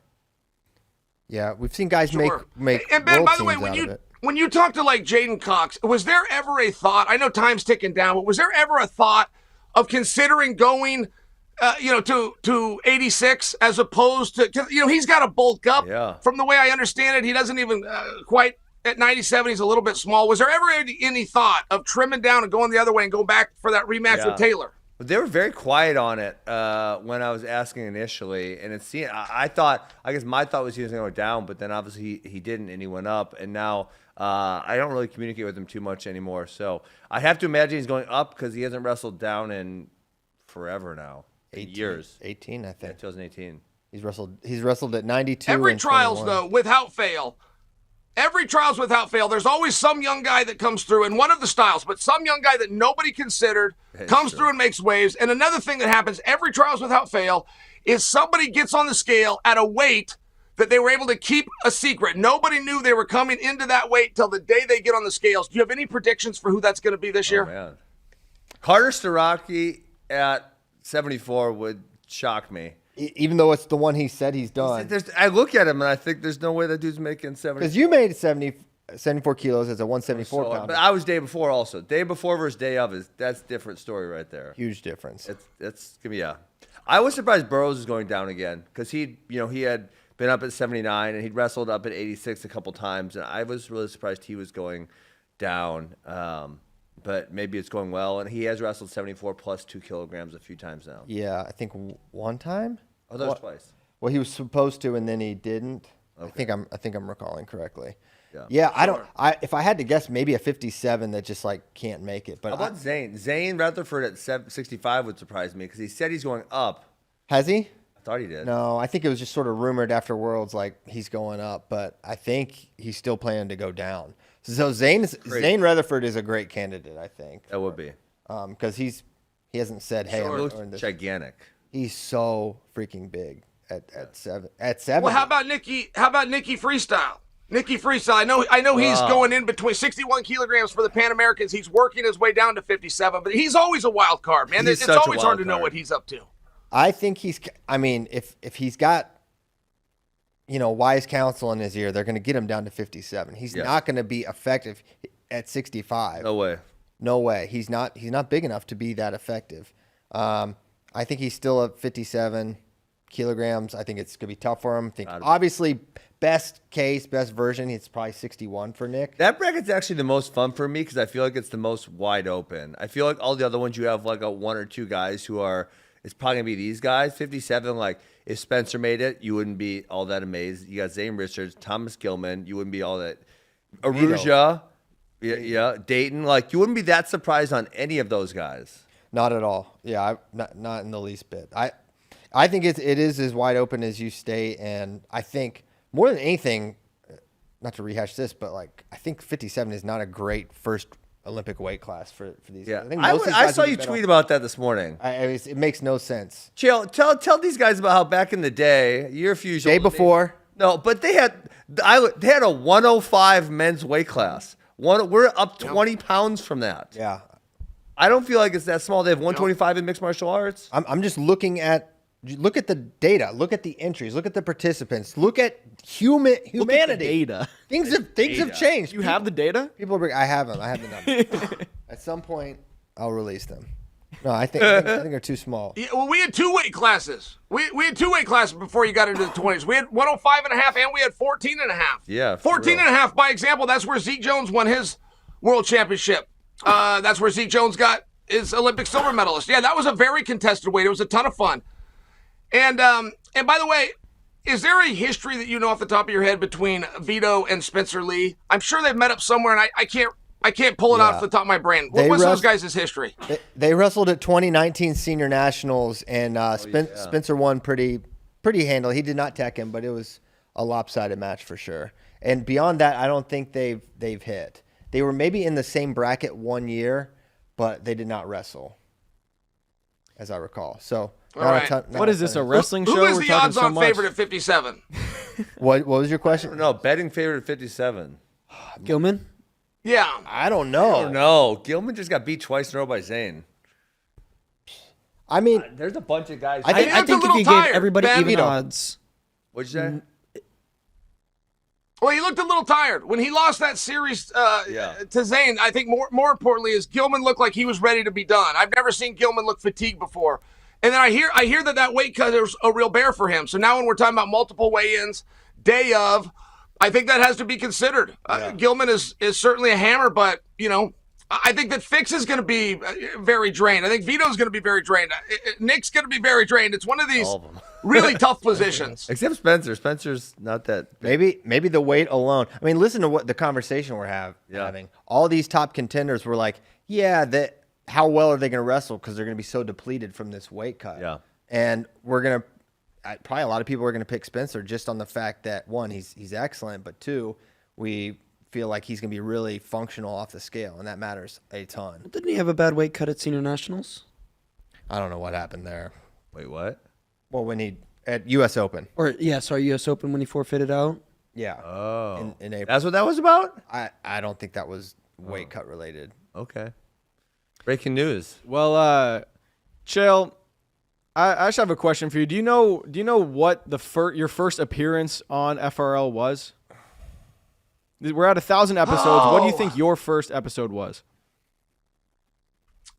I don't know, but I know it was way too long until I got invited. I had to send a tweet to Pyle to introduce myself to like get a foot in the door over here. I mean, I got to tell you, the guest list is pretty steep, but I can't remember the first conversation. Well, it was episode 4. So you were on episode 4. I really did make him wait. So I just wanted to know how a legend like you gets connected to a guy like this over here. Like how did that happen the first time? Okay, it was through Twitter. Pyle was going around and he was starting some rumor about the best high school wrestler and the toughest high school tournament. And he was doing this whole thing. And I was filling him in on Sean Hagg from Georgia. Sean Hagg, who had never lost a match. 4-time Triple Crown champion from Georgia, but he was a 6-time Fargo champion at a real weight class. He was 191 pounds. He doubled up as a sophomore, junior, and senior. In his freshman year, he didn't go. He went to the cadets. He doubled up at the cadets. He went to the junior worlds, which we contest heavily right now. Back then, it didn't mean quite as much in terms of the world of our community, but he won the gold medal there too. He never lost. Most successful high school wrestler ever, in my opinion. Yeah, this was my first conversation with Chael, and I remember he sort of was berating me about this article that I wrote, but come to find out, I was like, I'm obviously I'm a little enamored, it's like, oh, I'm talking to this guy. It's like 2013 or 14. I'm like, what is he talking about? He's like, right here, it's on internet, and it was written before I even had ever written one word about wrestling by someone else wrote like a top wrestlers of all time. And he was yelling at me for the ranking in this that I didn't do right or have anything to do with. So I'm having to run interference. I'm like, and also I can admit I didn't know who Sean Hagg was, which honestly just fueled the fire that I didn't know what I was talking about, but it wasn't an article I wrote. So that was and then an unbreakable bond was formed. Absolutely. Out of that conversation. I think FRL fans' favorite part of Chael's appearances is when he berates Christian Piles. So if you didn't berate him today over something, I think we'd all be that's disappointed. That's a great segue. Can we play clip 29 real quick? Oh, gosh. Chael changed Christian's name. By the way, Pile. Do you know anything about Pile? Do you know it? Pile. I'm ready for you, Pile. Pile.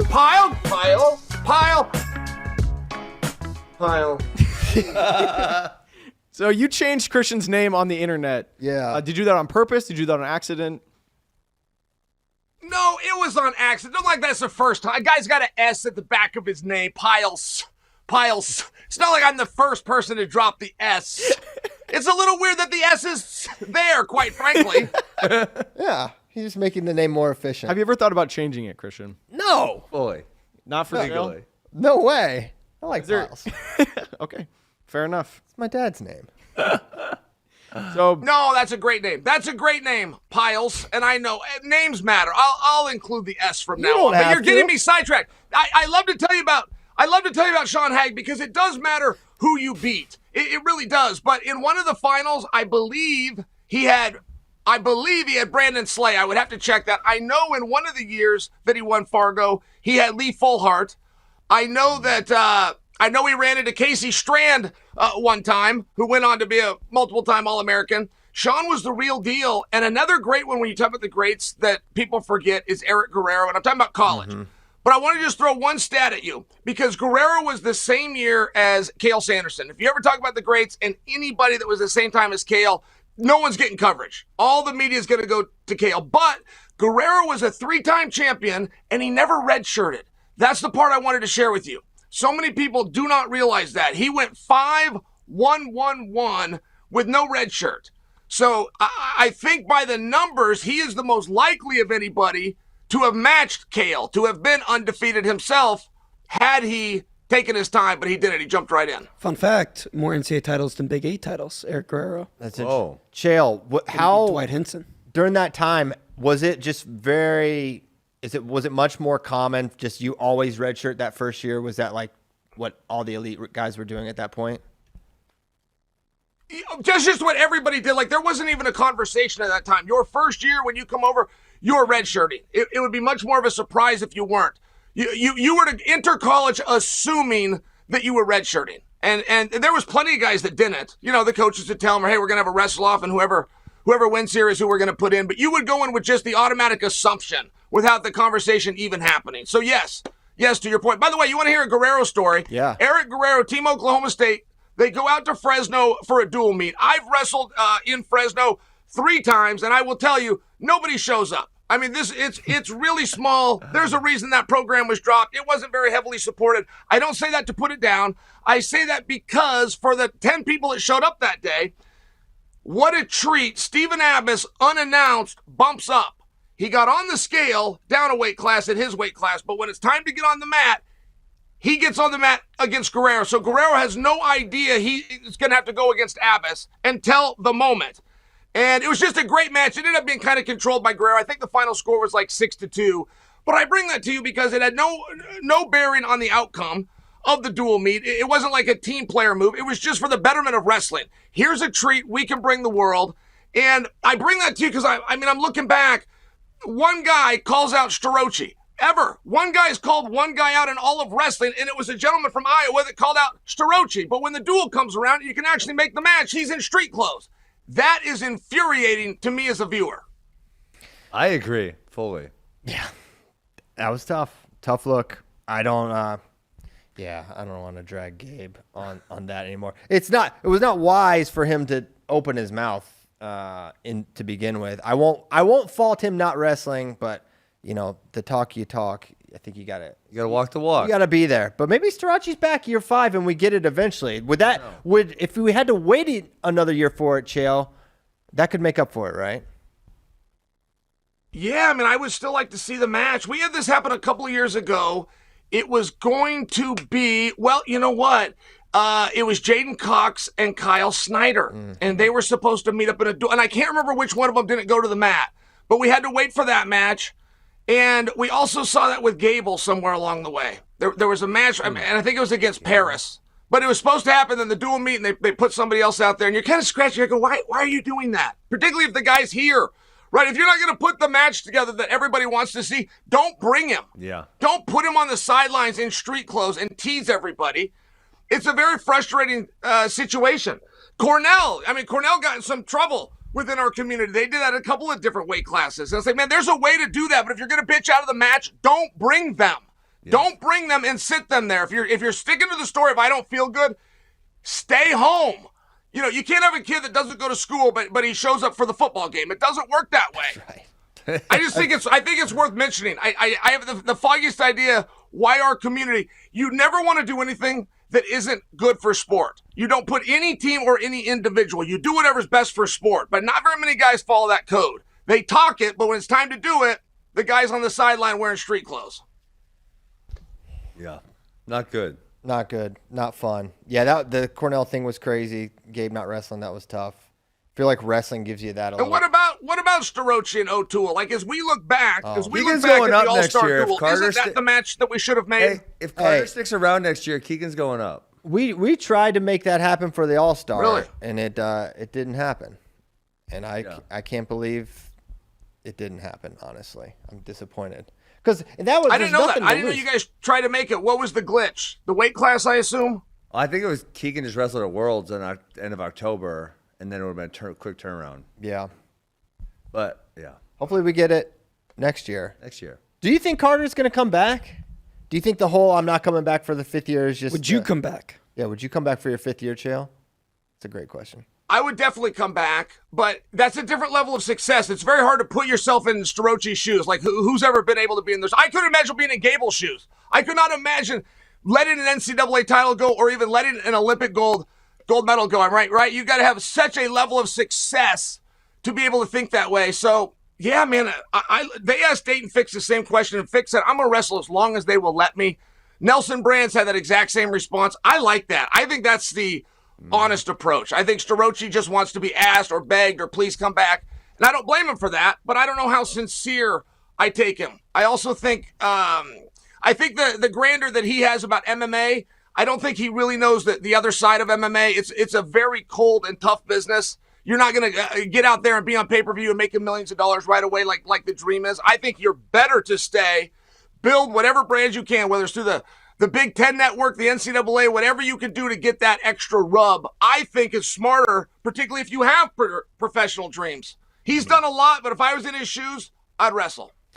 Thinking about that, what are your thoughts on Bo Nickel, how he's doing, how he's training? I have my issue. I love MMA. As far as other sports, I do like it a lot. But the one thing is, if someone bursts on the scene in wrestling, they can be the world champion, Olympic champion that year.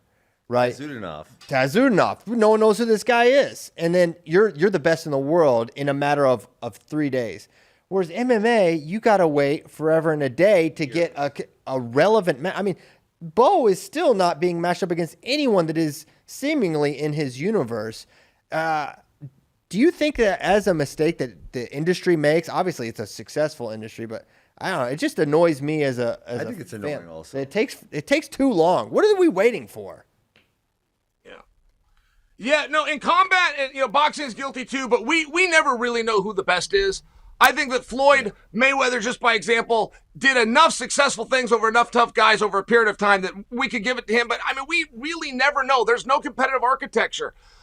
There's a guy, Evander Holyfield, who's 2 years older than Mike Tyson. Very relevant that he's older because he told anybody that would listen, I could beat that guy. They're keeping me away from him. I've beaten him in sparring before. They're keeping me away from him. Evander couldn't make any money. They finally put him together. And it's relevant that you understand Evander's older, so you don't go, well, he's out of his prime. And Evander stomped him. And it was a case where you look back and go, wow, they told us all these years that Mike Tyson was the best. He was the world champion. It turns out there was never a day of his life that he was the best in the world. And I think that it's relevant. Like, I feel like that claim of world champion, it's got to mean something. And yes, in combat, it's very hard to know. It's very hard to know without a competitive architecture who can actually beat who. And I think it's a mistake that other sports make, by the way. Like, last weekend, we all put what we're doing on hold to watch the Super Bowl. It's this huge event.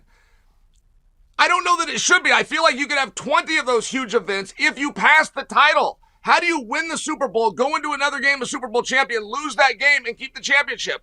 It's a very bizarre concept, and I know it's accepted within that sport, but I like the way combat does it more, man. Whatever you've got, you put on the line anytime that you step out there. Yeah, I do have to interrupt. Chael, when I texted you first asking if you'd be on the show, I asked if you'd do a 20-minute spot. You scoffed at me. You said you needed gangster time. So I doubled your time slot. This is 40 minutes. You're the longest guest we've had on this episode. Wow. Does that make? Are you happy with that? Is it not enough? It's pretty good. No, it's pretty good. Do we have the mystery guest? Has the mystery guest been on yet, or that's still to come? That's still to come. That's still to come. It'll be the last guest.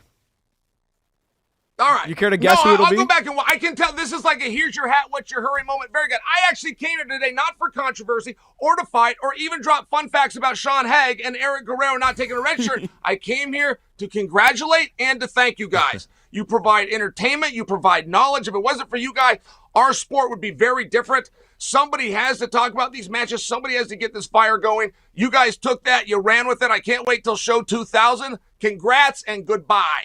Thanks so much, Chael. That means a lot. Genuinely. Appreciate that. Chael Sonnen. Amazing. Legend. Hey, and that makes it bathroom break time for me. Pathetic. I made it past halfway. You guys can suck it. I could go, but I'll wait. Our next guest is here on a very big day. Oh, my gosh. Christian, you know what, I'll be back. Today is? I know what today is because I follow Shane Sparks on Twitter. Today is the 39th anniversary of the debut of a movie that wrestling people love that I think is bad, but Shane loves it. It's changed his life. Vision Quest. And so how fitting, episode 1000, Shane, on the anniversary of Vision Quest, and you're on that show. This has got to be one of those times where you look in the mirror and say, man. It definitely is, guys. First and foremost, congratulations to Flow Radio Live, 1,000 episodes, pretty incredible run. And yes, Christian, you are right. 39 years ago today, Vision Quest released. Impactful movie. To me, it still stands atop the mountain. And yes, pretty cool that on FRL episode 1000, Vision Quest. And as you guys know with this show, correct me if I'm wrong, you guys doubling up on the time, 3 hours instead of an hour and a half. Yeah. It's not the 180 minutes of FRL 1000. It's what's said in those 180 minutes.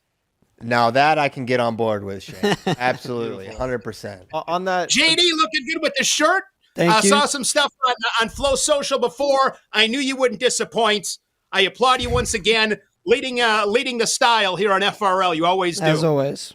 He always does. Can we play clip number 30? This is us talking. You guys did a show about Vision Quest, and this is a highlight of the episode for me. This is not a very family-friendly episode because this movie is just it's kind of best. Yeah, I don't think it's the best. This is not the best. The best. That was from JD did a highlight video of the best moments of the last studio, and that was one of the better moments. You gotta that's good stuff, guys. You got to get to Texas sometime, Shane. Needed you in the studio. Yeah, it's been a while. Studio looks great. But, been a while. Of course, here in Wisconsin, shovel this morning. And I want to say this. I do want to ask this question to Ben. Bathroom breaks? Pathetic. You can't go 3 hours without a bathroom break? That is earpiece in. He should still be able to hear you, right? Yeah, this is even the best. We can insult him. He finally can't say it. It is pathetic. How tough that guy is. But everyone's got a weakness, Shane. That sounds like something you would say. Everyone's got a vulnerability. Pathetic bladder. Horrible. Yeah, 3 hours. I mean, and guys, you're not even in 3 hours. I mean, you're in what? An hour and a half, an hour and 45 minutes? I mean, this is bad. Well, he normally can't last 90 minutes. Here he comes back. He normally can't last. He'll we should, if we had any way to do this, we should dock his pay like the 5 minutes early. He leaves almost every show. It's so pathetic. I was just saying to JD and Tyler how much fun it would be to sit Shane. We would need two other competitors here. Yeah. And Shane, you have to drink 16 ounces of water every 30 minutes and see who can last the longest without taking a pee. I'm going to be really tough to beat. I said if you want to get real tough, you got to alternate coffee and beers or alcoholic beverages. Tell me you guys don't want to see that. Oh, I want to see it. Yes. Guys, to give you one of the reasons why, I mean, on the broadcasting side, it's taken on a different level. But what happened was how this whole thing got started, and I would never do this again, by the way. When I was a freshman in high school, the lowest weight class was 103 in Wisconsin. I believe that was the first year. It had come up from 98 pounds, and I weighed 80. And you had to weigh 88 was the minimum weight to wrestle 103. So I drank 8 pounds of water numerous times that year. That was your mission quest. Yeah, that was, wouldn't do that again. Not good. I can see you at the water fountain filling a gallon jug and someone going, think you'll make the weight? I don't know. Well, in Wisconsin, it's the bubbler. No water fountains in Wisconsin, right, Yes. Ben? It's bubbler. It's so weird. That doesn't make sense. There's no bubbles. It's so weird. Yeah, I don't know where that started in Wisconsin and how it's stuck, but do you know that's ours. You know some people in Wisconsin call a head lever a coffee grinder, Ben? Oh, yeah. That is crazy. That's the name for it. That is crazy. No one would ever call it that. Ben, say that again. Coffee Ben, grinder. Say that again to Coffee validate. grinder. That's what it's called. Fantastic. That's so funny. I love you and Gibbons a little back and forth on the terminology. Well, we've made somewhat of a deal when it's in Wisconsin or a Wisconsin kid. I can say coffee grinder. So we were doing, must have been a Badger match a little while ago. I'm saying coffee grinder. Jim lets it fly. We're doing Penn State this weekend. I say coffee grinder. Jim interrupts and says, we're not in Wisconsin. I said, it's Mitchell Messenbrink, Wisconsin kid. Oh, Jim let baby. it fly. Wow. So, Yeah. coffee grinder, good coffee grinder. He's It's just pretty a fun to great watch, huh, Shane? Yeah, I was talking on the broadcast this week. One thing that when I want to get a real good gauge, at least for me, when I want to get a good gauge, I go to people that aren't diehard wrestling fans because they're normally just, it's like, what did you see? Did you watch the match? Yeah, I watched it. So my mom, watches a little bit, but she's not a diehard wrestling fan. This weekend, she watched a couple matches and she goes, who's this Mitchell Messenbrink?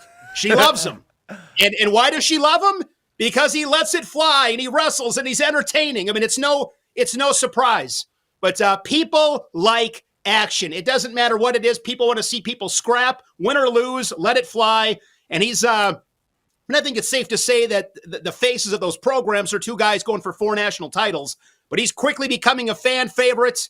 And, he's one of those faces. And I think he's going to be moving forward the face of that program. Yeah, he'll be. He got some great wrestlers there, but he's got the personality and the charisma to kind of match it.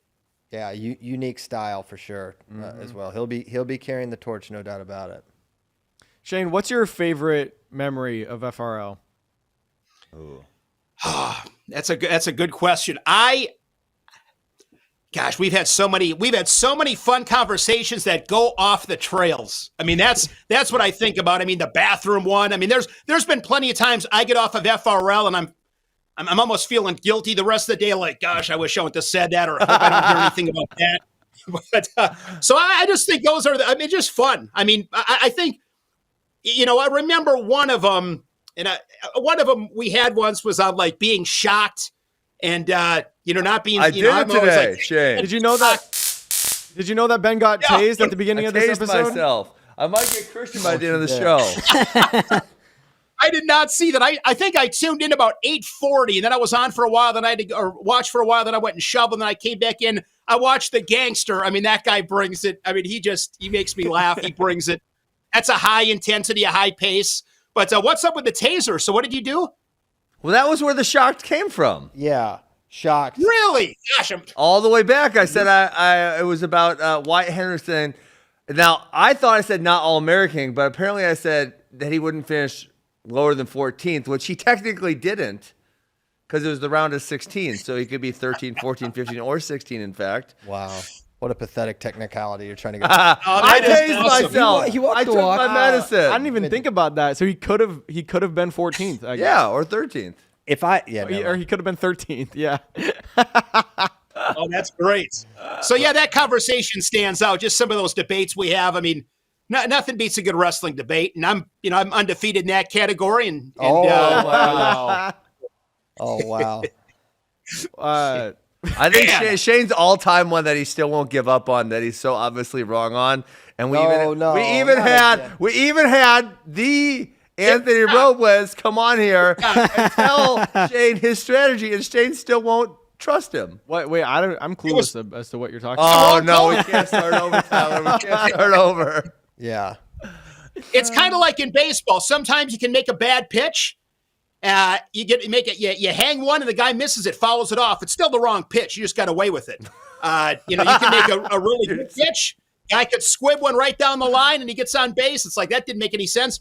Robles, and I love Anthony. It worked for him, but let's keep in mind, McDonough rode him the entire period. He should have went on top. He took him down and turned him. Like, you go top. You're 2 minutes from a national title. I already explained this to you, Shane. You stop antagonizing me.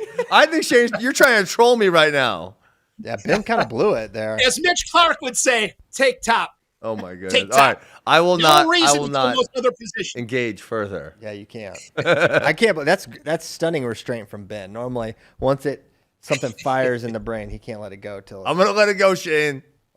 Okay.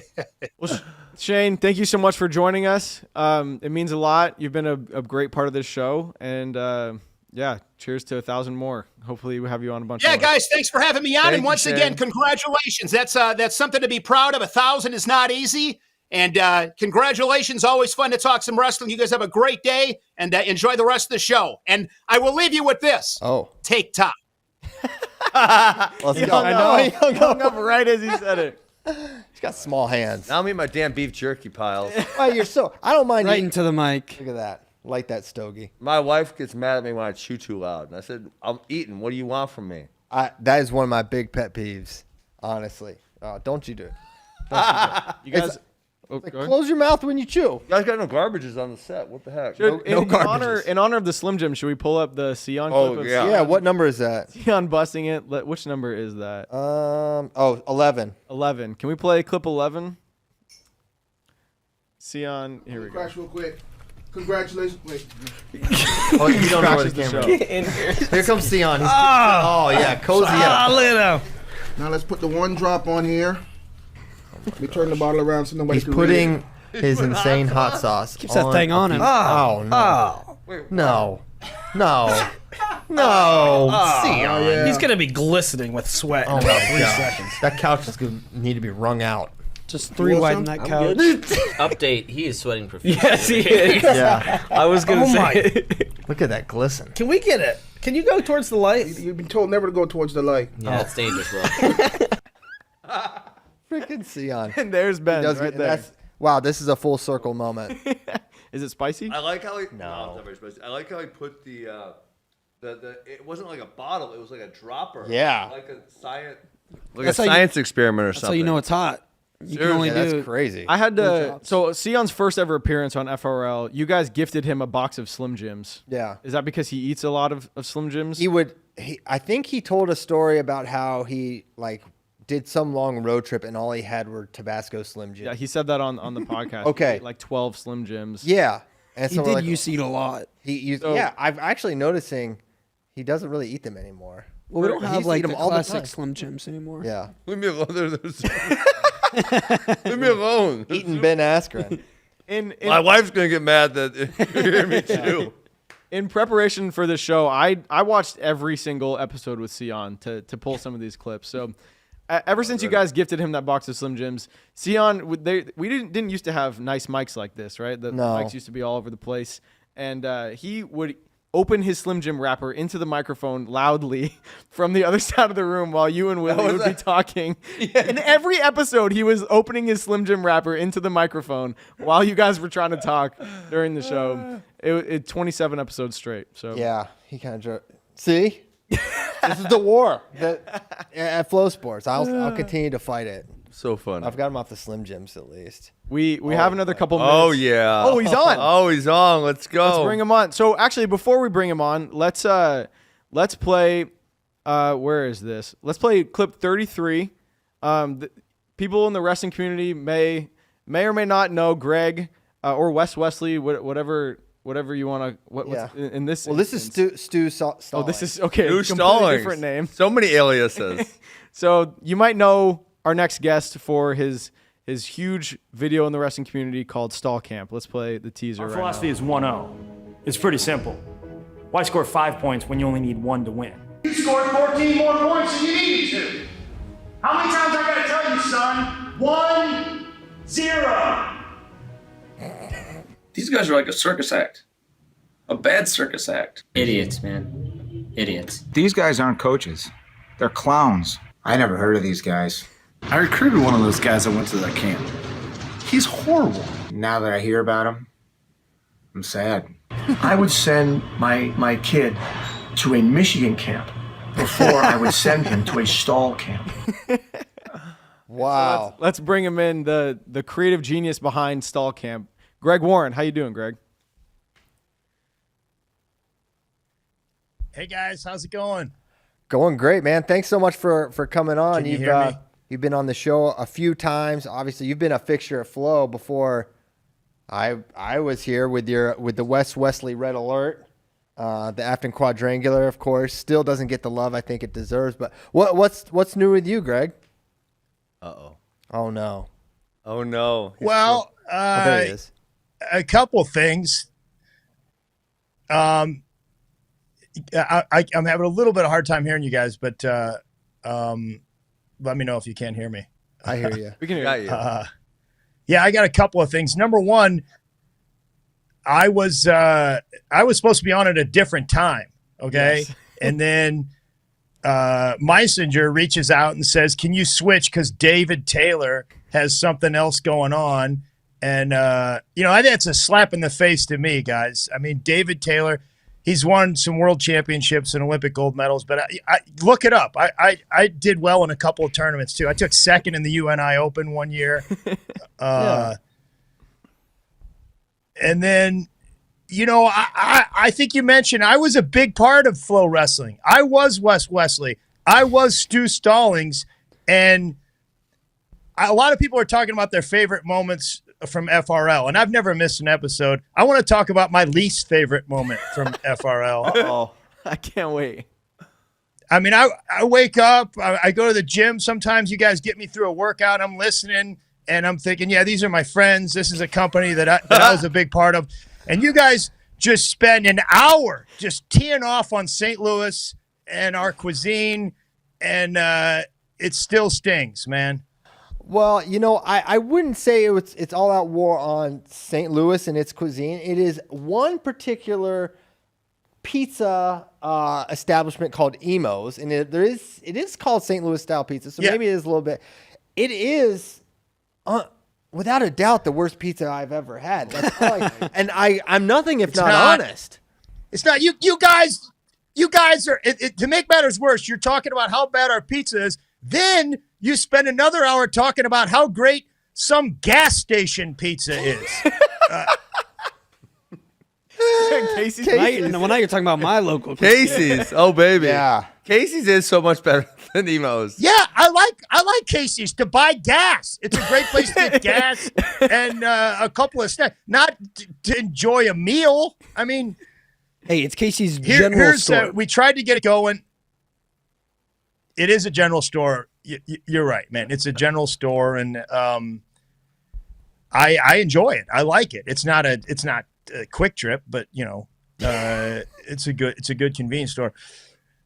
But yeah, I tried. We tried. Tyler and I tried to work it out so I could get you guys some St. Louis style pizza, but we couldn't figure it out.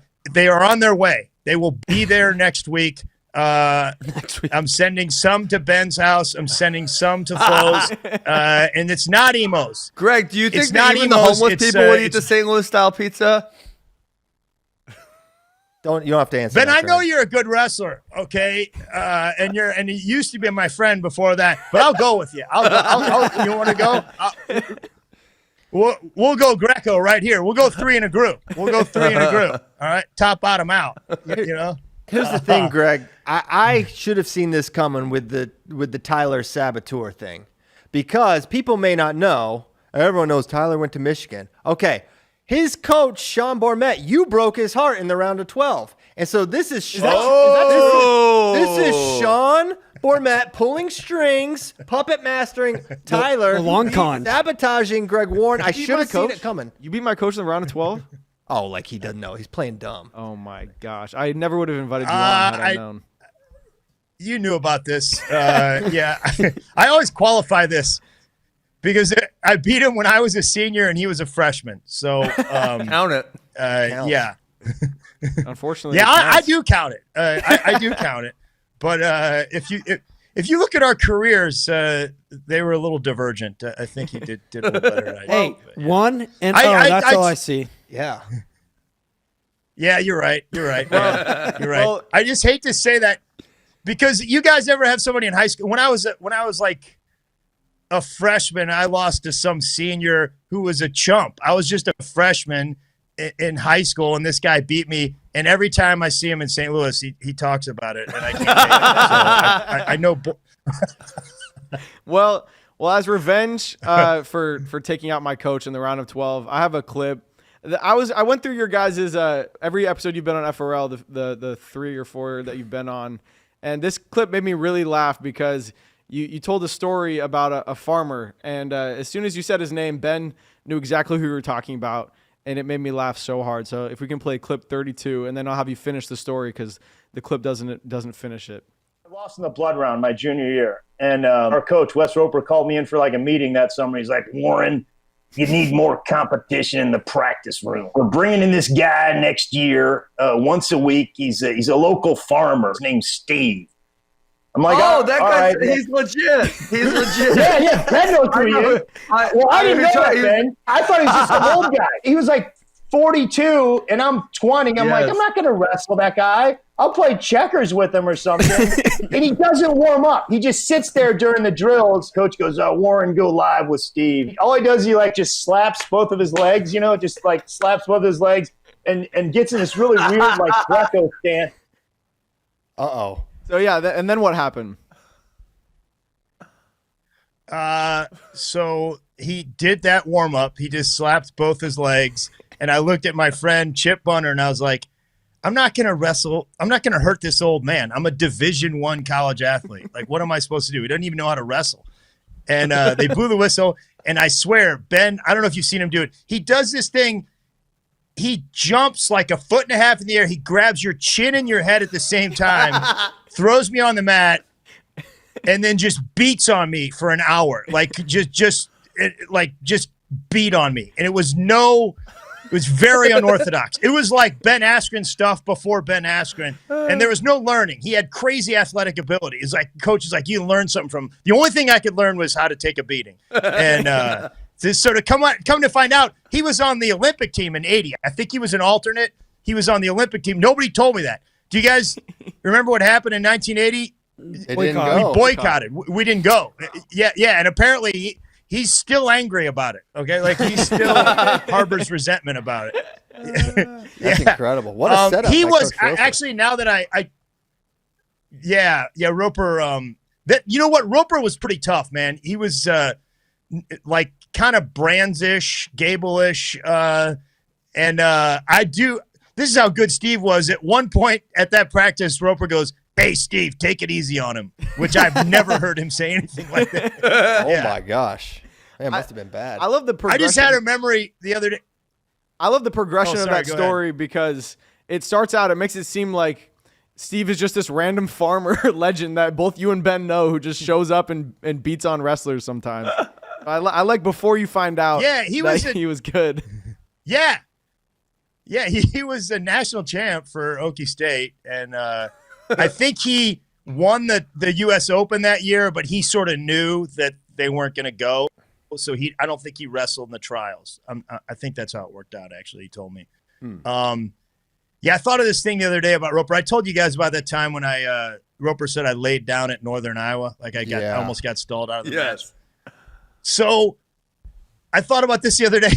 We had to practice like 2 days later, and it was like a really hard practice. We get done, he's like, "Guys, we're going to run stairs." And Ben, did you ever have to run like bottom of the Hearn stairs up to the top? 11 floors. Yeah, so it's horrible. You run up and down. It's awful. And I legitimately had a bad back. I remember it was my first year there, and my friend Darren Davis, he'd been there for a couple of years. So everybody's kind of walking down the stairs, and I go to him. I go, "Hey, man, my back is killing me, man." I can't run these stairs. I go, "You think if I asked Roper if I could just ride the exercise bike instead of run the stairs, he'd be cool with it?" And he goes, "Yeah, you should ask him." So, and I asked him like an idiot. As I'm asking him, I see Davis peering his head around in the door and laughing. And he's like, Warren, you laid down at Northern Iowa. Get on the stairs. Oh, man. That's so funny. So I just have some personal fan questions. As someone who had seen Stall Camp as a kid when I first started wrestling, and then had heard your name be thrown around here, I never. Wait, hold on. You put two actually and two made me together. think of something. What's up? Do you think Will Lewan is a big fan of Stall Camp and that what no. inspired his God. style? I can't believe you'd ask me that on FRL 1000, Ben. He had to be. Crazy. He was the mentor, Stu Stallings. Anyways, we shot some of Stall Camp at Michigan. Yeah, I saw you had Sean poor in there. Met's in there. Yeah. And Adam Kuhn is in there too. So what was the genesis of Stall Camp? And did Flo help you? Was that all you? How did that end up happening? I just always, I don't know, sometimes I just thought it would be funny to go to a wrestling camp where they taught stalling. And I know nothing about filmmaking. I'm a comedian. Yeah. And so I just started, when I would travel, I just, if I was up near Wisconsin, I went and saw Ben. And if I was anywhere, I would go interview wrestling people. And they usually would take my call. I'd just be like, yeah, I got David Taylor to say something about it, Jaden. And I had, full access to Mizzou. And believe it or not, Brian Smith was a great actor. That's what I thought. He was too. hilarious. That's crazy. Mm-hmm. Yeah, he was really, really a good actor. And then I think I called Martin and was like, "Hey, I got this really stupid idea. Would you guys take a look at it?" And, yeah, Christian, do you remember didn't the Iowa fans think it was real at one point? I think some people thought it was a real thing. I won't say if it was a particular fan base that thought it was a little more or not. But it was in their chat group on their list. Yes. Some people thought it was. Some people took Stu Stallings' methods very seriously. This is what's problem with the sport today. I saw the beginning where he called ethanol corn gas, and this guy's legit. He's called ethanol. And no, it's not that. Corn gas. That was a great one. Little did they know the creator made a whole special based on corn. Yeah. Yes. Field course, sweet corn. Is there any chance that Wesley will make a return to the 2024 NCAA championships?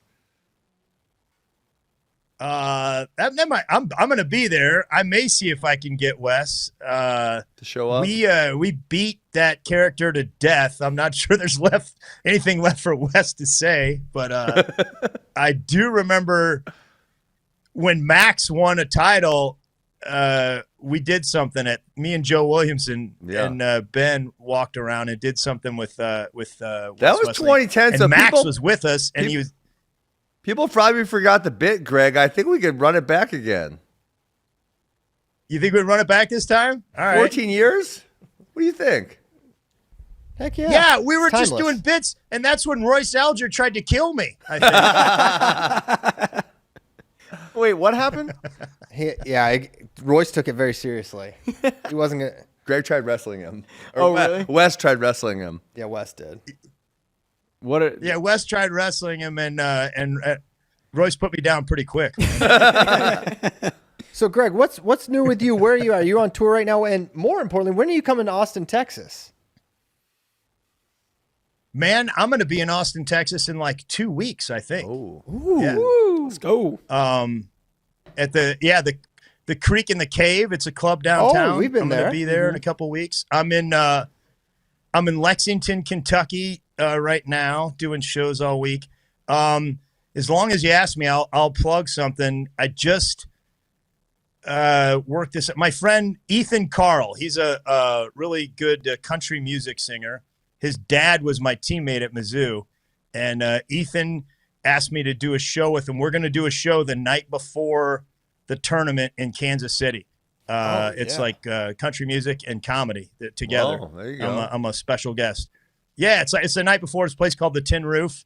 And Ethan, I think Ethan is going to sing a national anthem maybe at the NCAA tournament. He's sung at a bunch of events, stuff like that. Yeah, so he's really good. I won't be singing, guys. Oh, dude, I want to go to that. Yeah. Country music and comedy. Sounds like fun. Let's go. That'll be perfect. Wait, does that mean you just invited us? Yeah, you can come, Ben. So reluctant. Yeah. More importantly, it depends on All what right, you. fine. I didn't want to go.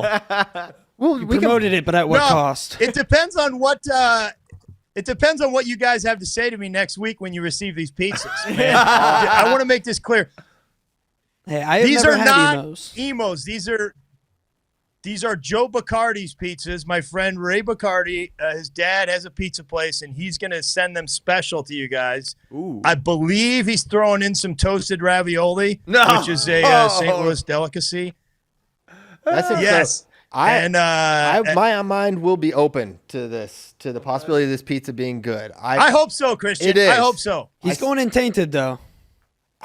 No, I'm not. I'm not tainted. I'm not tainted at all. It could have been. I've had emos one time in my life. Could have been a bad batch. Now everyone else happened to hate it. Maybe that's a little data. Everyone else had the same experience. But I'm gonna try Joe Bacardi's. I think was his name. My mind's open. That sounds like good pizza Joe to me. Bacardi's. Not emos. Emos. I don't even know what that sounds like. This is his friend's It's pizza. the same style. It is St. Louis style. It's a little different. Okay. Yeah. I'm going to send him to there's like 6 pizzas going to Tyler's house. There's a couple going to Ben's house. And I want your honest read on this, guys. I think I already know what happened. Tyler discovered that they're actually good, and he ate them and is not bringing them in here. He's like that, Greg. He does stuff like this all the time. Greg, I don't know if you know this, but my number one, my reason for being here at Flow is as the foil to Christian. They needed someone to cancel this guy's energy out. Yeah. So I may have a stomach full of pizza right now, but he's a saboteur. That's neither here nor there. Or maybe that's okay. Hey, can I say one of my favorites Flow Wrestling moments? I would love if you did. FRL moments. Yeah. Well, you guys had made a really cool film about a kid that survived a horrible attack with monkeys, right? Yeah, Dunia. Yeah, and you had I think you had Bader on to interview him about the film. Mm-hmm. Right. Yeah, and it was a really cool film. It was a really inspiring story. But you said basically you sort of set it up and said, "Hey, this is what happened," and then Shane said, "Oh my God, what stood out the most about this story?" Oh my God. And I kind of would be like, I think it was the monkeys. I think probably is what stood out. Probably, yeah. That was probably the monkeys. I think that's probably what stood out. It was. Was that the same episode where Shane said that Anthony Robles didn't have a leg to stand on? No, that was a different one. Hey, listen to this. Oh my! So you bring that up. I should find this. Shane actually say that? Listen. Yes. Listen. He said that. Listen. I'll unironically. Here's what happened. We were in. I remember it so vividly. We were at Stillwater for Final X, and I forget how the Anthony Robles debate came up again. But he eventually, at some point, Shane is like relenting on his perspective. He's like, I know he won, so my argument doesn't have a leg to stand on. He had no idea. No idea. And me and Ben are just like shocked. So anyway, a fan, an FRL fan yesterday sent me a DM on Instagram. He's like, hey, I made the compilation of Shane Sparks' funniest moments. He's my God. He's like, I only made it like halfway through. Wow. He goes, but he pulled that moment in there. So I rewatched it and it's incredible. My So God. I should have sent that. We should be playing that today. I now that we went there, we'll talk about it, but it's not exactly Shane's S word. Brightest moment. But yeah, it was probably the monkeys. Did we answer that question? Or, like Bader, I think Bader did. Honestly, the gorilla scene was probably. I think Bader did, man. Shane, and I may not be phrasing the way, but just the way he said it was like he set it up. He was like, yeah, he was attacked by wild monkeys, which is the craziest thing, and so crazy, very inspiring. And then Shane goes, well, what really stood out about it? Well, probably that he was attacked by monkeys. Probably that exact thing. Generally, so funny. Oh my gosh. Yeah, that you don't really see that in any other wrestling film. No, it hasn't come up yet. That was probably a one-time only thing. That was one of the only films I ever went to go shoot. It was a pretty cool experience. Yeah. Dooney is the man. Sorry. Oh, I bet, man. See how he makes it about him. Sorry, yeah, Like, I guess we're telling this story of triumph. He's like, yeah, remember when I shot that? He's like, remember the film that inspired you, Greg, and I did it just coincidentally? It's so weird. Well, as inspiring as that story was, Christian, as inspiring as it was, I was mostly inspired by the camera angles. That Tyler shot. That's right. Oh, yeah. Christian, it went right over. Yeah, it really did for a He second. didn't I was understand. Like, I get it. Yeah, that was the true inspiration of That's that, right. of that film. It was The cinematography on that thing was beautiful. The story, not that remarkable, but the cinematography, amazing. It saved it. It saved it. Well, thank you so much for joining us, Greg. It means a lot. You'll be sure, guys. You can now get on to David Taylor and his schedule. You know what, Greg? We're gonna eat the pizza live on Monday's show. All right, we're gonna make it and we're gonna eat it, and I will give an honest review. Yeah. So thank you for doing that, and really thank I hope you you for do, coming man. on. And I hope to see you in Kansas City. Or Yeah, I guess great. Austin. And Austin. Austin first, then Kansas City. We could see Greg twice in 1 month. That would be. Where do you at? GregWarrenComedy.com, something like that. That's me. Yeah, That's yeah. him. Wow. Check out Greg's comedy. He's very, Yeah, thanks, very you guys. Keep up the good work. I don't think I've ever missed an episode. It's my favorite podcast. It's Man. awesome. That means a lot, Greg. Thank you so much. Have a good day. We'll see you soon. All right. Greg Warren. Wow. The man. Amazing. He's so funny. He's the man. Having guests is fun. We should do this more often. Kind of is. Kind of is. Then we have you, and it's like, I'm joking, Ben. I'm joking. I'm joking. What? Don't do that. Did you see him jump? Listen, hey, replay that. I don't think you want to get close. You know what? That is You gotta touch it. Look, you gotta touch. I don't want to get shocked. Listen, but you know what? You see, replay that jump. My wife thinks it's the funniest thing because I am jumpy like that, and she'll scare me. Sometimes accident, but sometimes I believe it's on purpose. And you just come around the corner, and I'll jump a mile. So just like that. Confiscated this. You get this back at the end of class. Watch, I'm gonna end up shocked. Well, I'm not sure if David's actually going to be able to make it. I haven't gotten a response from him yet. He said something came up. He has to go later, so I switched him with Greg. I wonder if the pig got out again. No, I think it's a pig goat. might It's have a gotten baby out. goat or no? What was it? It's a baby cow. It's a baby pig named Ursula. Oh, Yeah. Whoa. Didn't he have a human child also? He does have 2 human children. I thought he had another human child. He had 3. Yeah. You're asking if he okay.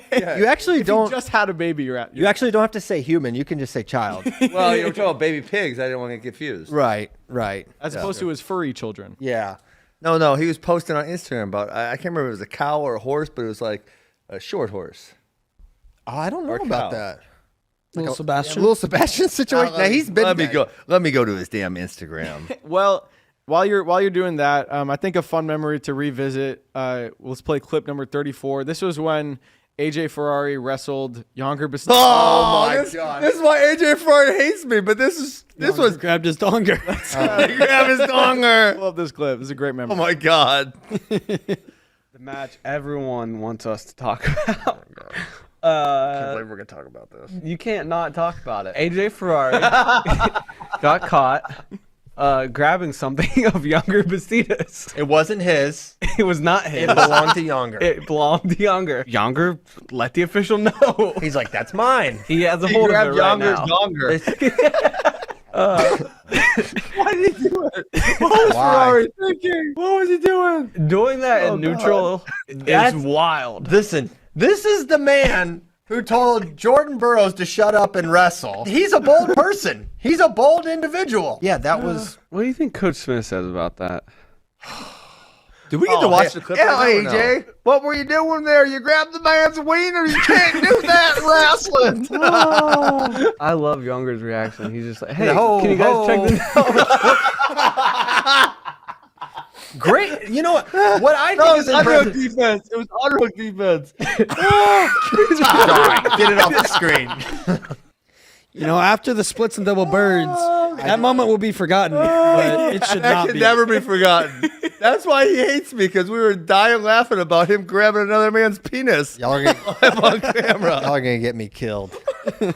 Get me killed. That's Tyler's fault. He's trying to sabotage you again. I know that. This is his plan. I can't believe. Look at the camera angle, Christian. Look at it. I see it. I got it right here.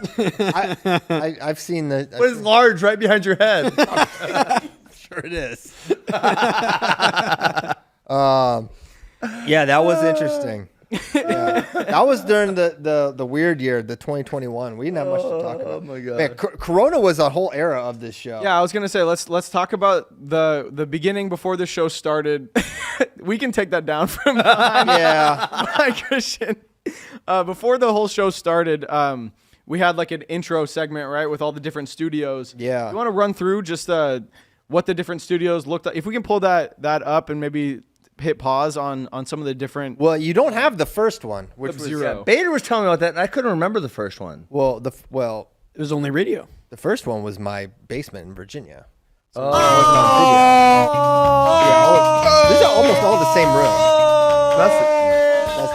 Okay, so I'll give you the genesis of it started. Well, Ray called and said we should do this. We should do a live. You should host a live podcast, and it'll be cool because it's live. So I was like, okay. And so they shipped me equipment. We just did it out of the basement, and I did 4, maybe 5 episodes by myself before Willie came on, and we did the show together for a while. I was in Virginia. He did it in. We were at Cesar Chavez at the time, and so they had a little area there where we would do the show. And then in 2016, when I moved to Texas, then we started live streaming the video. And so we were in there from 2016 to 2018 or 19 before we moved to Springdale, which is where Cyon popped on for the Santa. That's where you first came on the show as a co-host. And really the majority of the shows have been like kind of since Corona on, because we ramped it up during Corona to like 3 episodes a week, and we were doing a bunch. But yeah, with all the events to talk about, you had to ramp it up. Well, we had nothing else to do. I think we planned on ramping up before Corona, because I think that was part of the thing when I came on. You said we're doing 3 a week. Yeah. And then Corona happened, and we're like, what are we going to talk about? And then remember we made the brackets, and that was what led to the greatest episode of all time. Yeah. Which you don't want me to bring up, I'm sure. Well, I will say this. And a lot of people want us to bring it up. But the fans voted on it. The fans voted unanimously that that's the best episode of all time. Well, so there's a couple things. What he's talking about was when Kyle Dake and Jordan Burroughs were on the show at the same time. So what we were doing was all sorts of hypothetical matchups for an era, for a weight. So we did like a 165 bracket with all the, last 10 years. Last 10 years. And it came down to Burroughs and Dake, and I was the only one that picked Jordan, and Ben and Bratke picked. Listen, in all fairness, I picked him by a 1:10 ride time, so I was as respectful to both parties as possible. Okay, here nor there. So yes, it is. I didn't think it was. I didn't think that's what would happen in the match. So, anyways. Well, hold on. Well, you picking me. You're acting like me picking Kyle Dake is crazy, but this is a 4-time NCAA champion. I'm not saying it's crazy. Okay, you're acting like that. Well, I can't even say what I'm acting like because you just won't stop. So then everyone else was listening to the show because nothing was happening then, right? So Jordan listened, and he texted me. He's like, I want to come on and shut down Ben and Bratke. I said, well, he was mad about it. I said, well, this is great. This will be perfect. So I tell Ben, I tell Bratke, I let the producer know, hey, Jordan's going to come on. This is going to be great. We can talk about this debate. And then it's finally 2-on-2, not those 2 guys, teaming up on me. So then we have him on, and then unbeknownst to me and Bratke, Ben, bad boy Ben, troublemaker, mischievous, goes outside all protocols. He tricked the producer to not tell me. I didn't trick the producer. Oh, I just asked him. Don't tell Christian. Yeah. Okay. And he listened to you. And so I didn't know. And they surprised Jordan Burroughs by bringing on Kyle Dake. And, of course, Ben naively thought, well, we're just going to talk about this hypothetical match. And then eventually, by the end of the show, he says, cut it off, because he didn't have the foresight. Because what you don't know is Ben was like, hey, what if we got Kyle Dake to come on? I said, I wouldn't want to do it. I literally told him, I don't know. I do not want to do that without Jordan knowing. Or you wanted to surprise him all along. I said, no, I don't want to do that. I didn't think it was fair that Jordan would get to come on and plead his case about why he should be the champion of this hypothetical bracket. And I don't think it's fair. And Kyle can defend himself. To not be honest about what Jordan was going to be coming on to appear for. Well, you weren't lying because you didn't know. Which you eventually apologized for on air to Jordan Burroughs on the show, which was great. And appropriate. And so then they come on and do they talk about the hypothetical match of 2011 Jordan Burroughs versus 2013? That's how it started. No. It did start that way. Maybe a minute before Kyle Dake starts waging war. And this is my favorite thing that Kyle Dake said, because everyone's like, oh, you're inflexible. You should stretch all the time. Then your back wouldn't be effed up. But Kyle Dake waged war on stretching that day and made fun of Jordan for stretching. So I felt vindicated for that. But then they just... I felt vindicated for that. They just attacked each other the entire time. I was like, this is not what I wanted to have happen. So, while, yes, it's not surprising to me that it did very significant numbers. I didn't like it. I didn't enjoy it. So, yeah, Ben, I'm still salty. So I thought it was just like two guys who don't like each other, say like at the training center, you might find them in the same place and they might start arguing. And you might just see something like that in the wild, not on a radio show. So I felt perfectly at home, and I thought it was great radio. I mean, entertainment value, I'm sure it was there, but let it not be forgotten. I will say it one more time. You were the one saying, cut it by the time, because it had gone. They just wouldn't stop. They would not stop. They're so relentless. Yeah. So, yeah, we were going to try to have them on, but Kyle said, no, thank you. Well, actually, he first said only if Burroughs is on, and then he said, "Oh, I didn't know we were going to say that." And then why not? And then he said no thanks. But then Jordan had a baby. I felt so bad because human or animal baby. Human or animal baby. I think it was another human baby. Dude, I DM'd Jordan Burroughs asking him from the FloWrestling account, asking him if he would be on FRL 1000 for 5-10 minutes, and not 2 minutes after I DM'd him and his wife posted pictures of their brand new baby. I was horrified. I sent him a follow-up DM. I was like, I'm so sorry. Had no idea of the timing.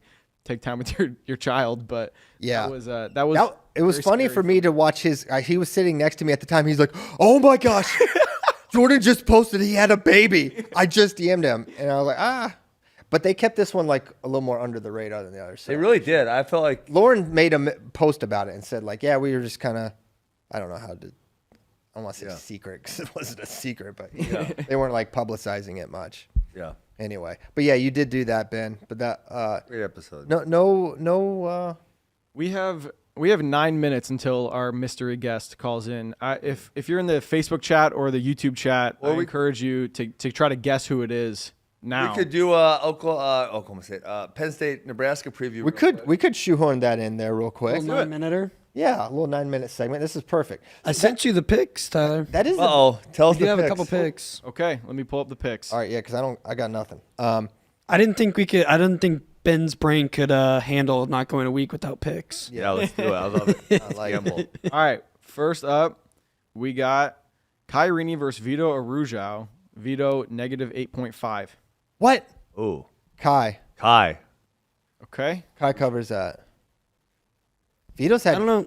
Kai just lost. Yeah, Kai's good at like he's stingy. Like remember Dayton? He's a really good athlete. Yeah. Dayton majored him. Yeah, but it was Dayton majored really hard for it. Yes. Yeah. I'm just going with my. Where's this one at? What'd you say? Is it at elevation? I do not know where. I'll go Kai. Okay. Perfect. Kai. Next up, we got Jack Ryan versus Vince Cornella. Jack Ryan. 5. Jack Ryan. What was that's what JD wrote down. Did I write that? Ryan Jack. That's what I'm reading. It says Jack Ryan. Nope. I know he's a man Ryan here to Jack, save. but I am just reading what JD wrote down. Jack Ryan would win. What's the spread? What's the spread? -2.5. -2.5. Ryan's the favorite. Give me Jack Ryan. That's a tough one. Actually, I'll probably go Cornella. Well, what's your final answer? Cornella. All right. Wow, he switched. I'm gonna go Cornella too. Man, my radar with Ryan Jack is always off. Actually, I think Jack wins, but he wins really close. Yeah, that's what I was thinking. That's kind of what I'm thinking. I'll go Cornella also. I agree with that.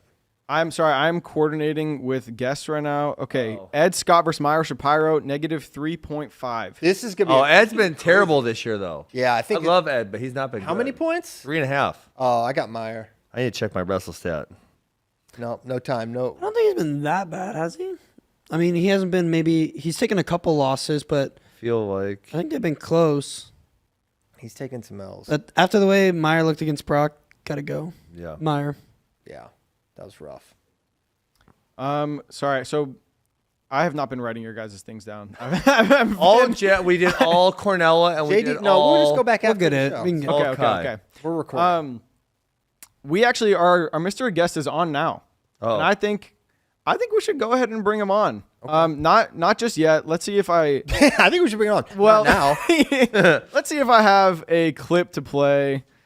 Nah, we can just bring him on. Before we do, let's preface it by saying this individual was an integral part of the making of this show.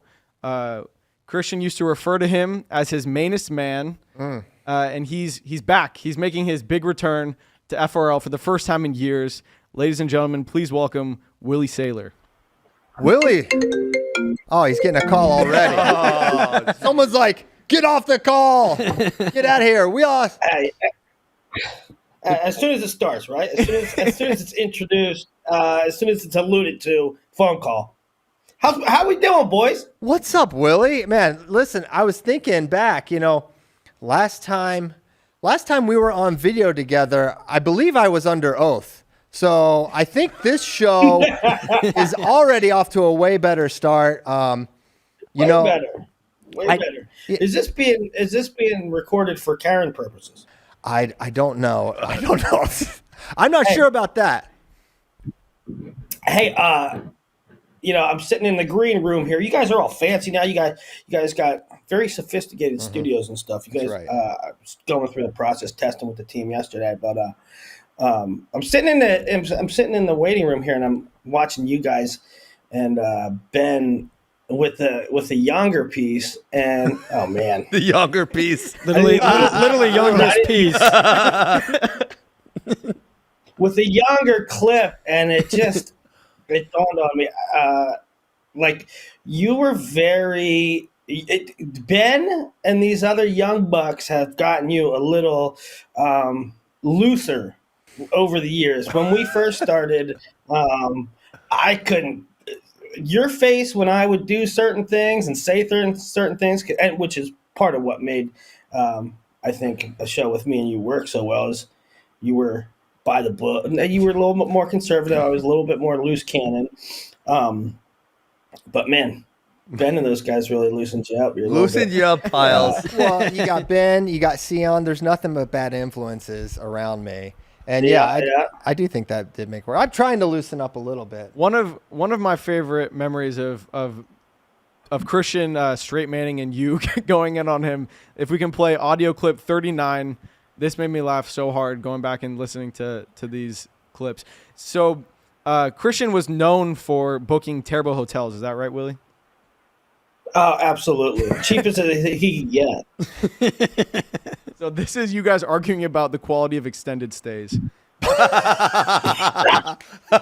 was nothing wrong with that place. Extended stay. Willie, you are such a pretentious little Nancy. You know what extended stays are, right? They're like shelters for homeless people. That is not true. Yes, they are. To the extent that the lady was like, "Yeah, if you need towels, bring them to the front desk." I'm in a different building. Now I'm gonna be having a shopping cart full of laundry, bringing them over to the front desk. So the point extended stays have kitchens. You could cook a meal in there. They're the best hotels. Yeah, that's what I'm gonna do. I'm gonna go watch freaking junior finals, come back and freaking cook steak au poire. That's such a good line. I remember it. I don't know. Do you remember which one that was? I remember that one. Oh God. It was in Frisco, Texas. No, I don't remember. It was in Frisco. Okay. Man, so the big load segment earlier with Bratke, that red roof inn that you guys stayed in was so bad. I drove by there. I remember I was like driving by and you guys are talking about it. I'm like, oh my God, that's where they're staying? It was incredible. Were you at that one? Yeah. There was a Red Roof Inn incident. That Red Roof Inn incident that was terrible. There was a biker gang in the parking lot for sure. Yeah, Bratke came on and told that story too. Big Loads Bratke. One time we let Bader pick. I don't know. Bader book hotels. This is back when I don't know what the process was, but there wasn't much of a process. Not much Bader, fun. Bader, did anybody book hotels yet for NCAAs in Cleveland? No. Bader, can you get on that? Or Bader, anybody got ideas? Bader, I'll do it. Bader does it. It was like a fallout shelter. And the weirdest thing about it was, I was borderline scared. I'm not scared of much, but I was borderline scared to go in there. But the one odd thing that was so out of place is they had a vending machine or an ATM machine for Bitcoin. It was the first one I've ever Yeah, let's go. How much did you buy? I'm like, Ben might be onto something here, but I think whoever put this ATM here is not aware of the audience in this clientele in this building. So I actually have a clip from that podcast where you guys recall the Cleveland Murder Hotel, clip 35. Let's go ahead and roll that. Yeah. We lived in we call it Murder Hotel. We call it Murder Hotel because we stay in bad places. It's kind of our thing. No, this shouldn't be our thing. I kind of like it. No, I don't like it. We have these hilarious stories every single time. One time they thought we were in jail. Story. I want to live. We lived. There was one murder a couple years ago. So I was Googling our place just for not looking for if anyone had been murdered there. I was just trying to find where it was to send someone the address. Yeah. And the number one Google mention was that someone was murdered there on the 7th floor. Well, you look up a thing about a hotel and it's like, oh, somebody was killed there, and you think to yourself, okay, it was domestic in nature.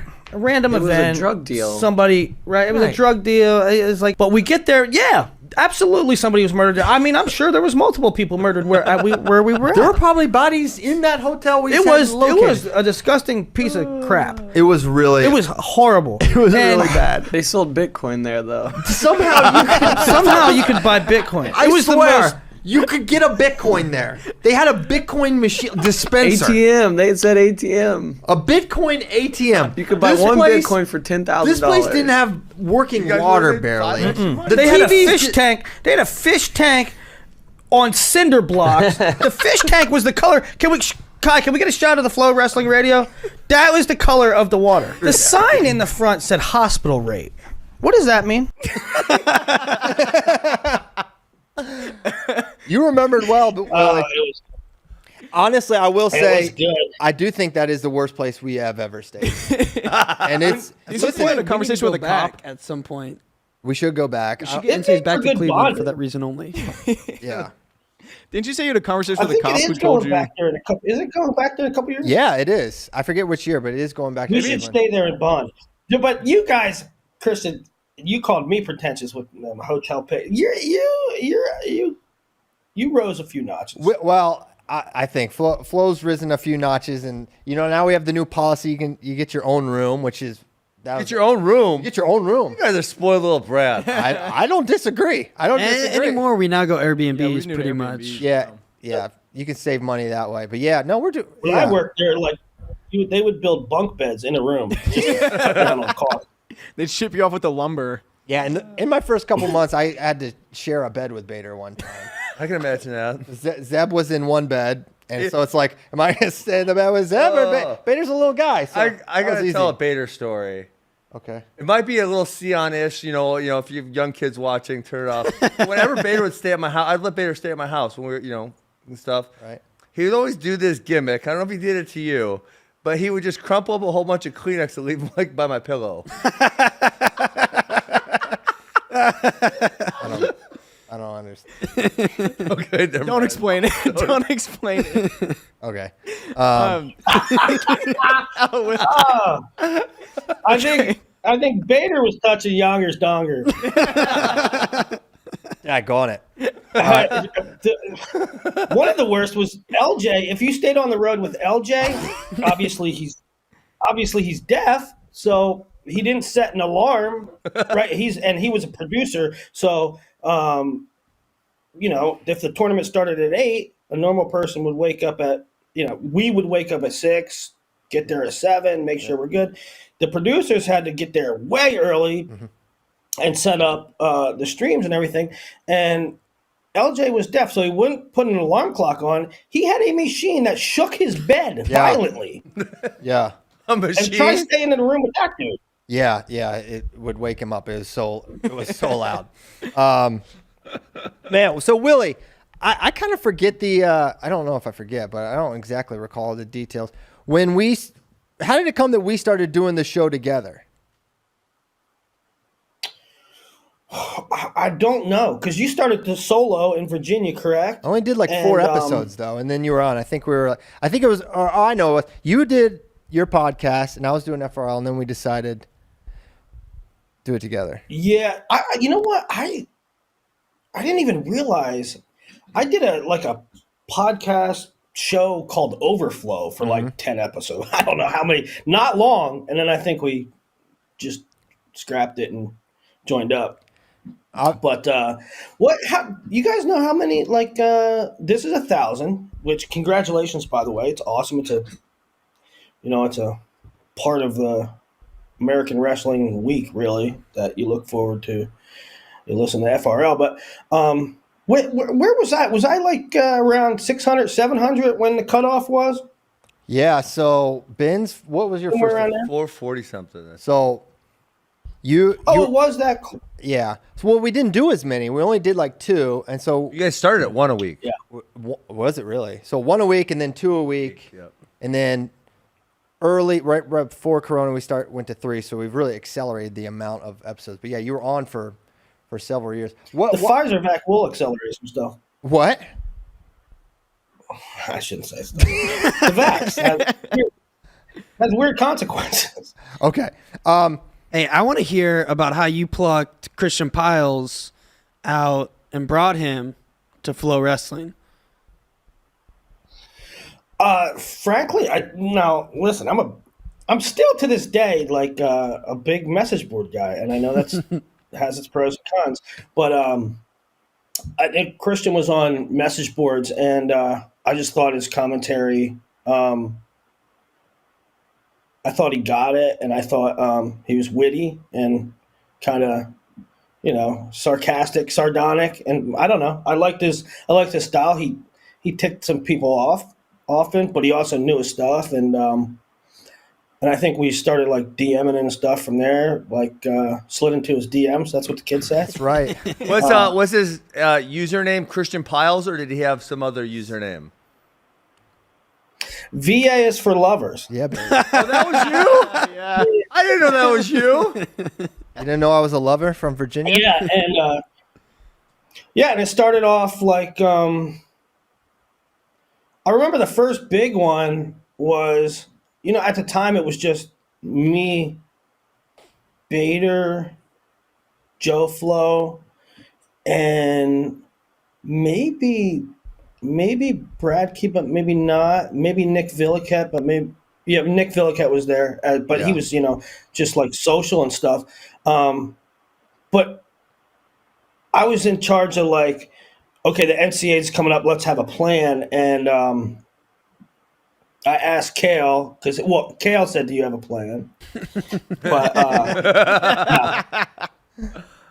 I thought to myself, all right, we could use some supplemental stuff. Christian, so I just said, so Christian wasn't being paid, I don't think, at the time. No. I was just like, hey, man, anything supplemental you could do. If you're watching NCAs and you have an idea for an article or a piece or a stats or thing, throw it at me, throw it at us.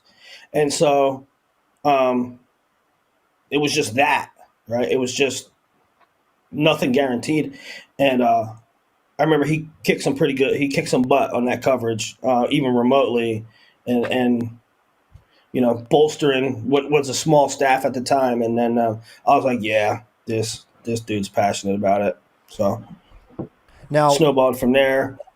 For sure. Now what I think some of my favorite memories of FRL are doing shows with you, and the times before the show I think were just as entertaining as the time before. But Before we did the show together, you just kind of would just carry me around on your computer all day because I was in Virginia, and we would just be on a Skype call all day. And I feel like that was kind of how we knew we would be able to do the show together, and it would definitely work. Because I think kind of from the jump there was this I don't know, a personal connection beyond the wrestling that I think resonated and was both funny, but I don't know. Yeah, it was funny because Christian would just stay.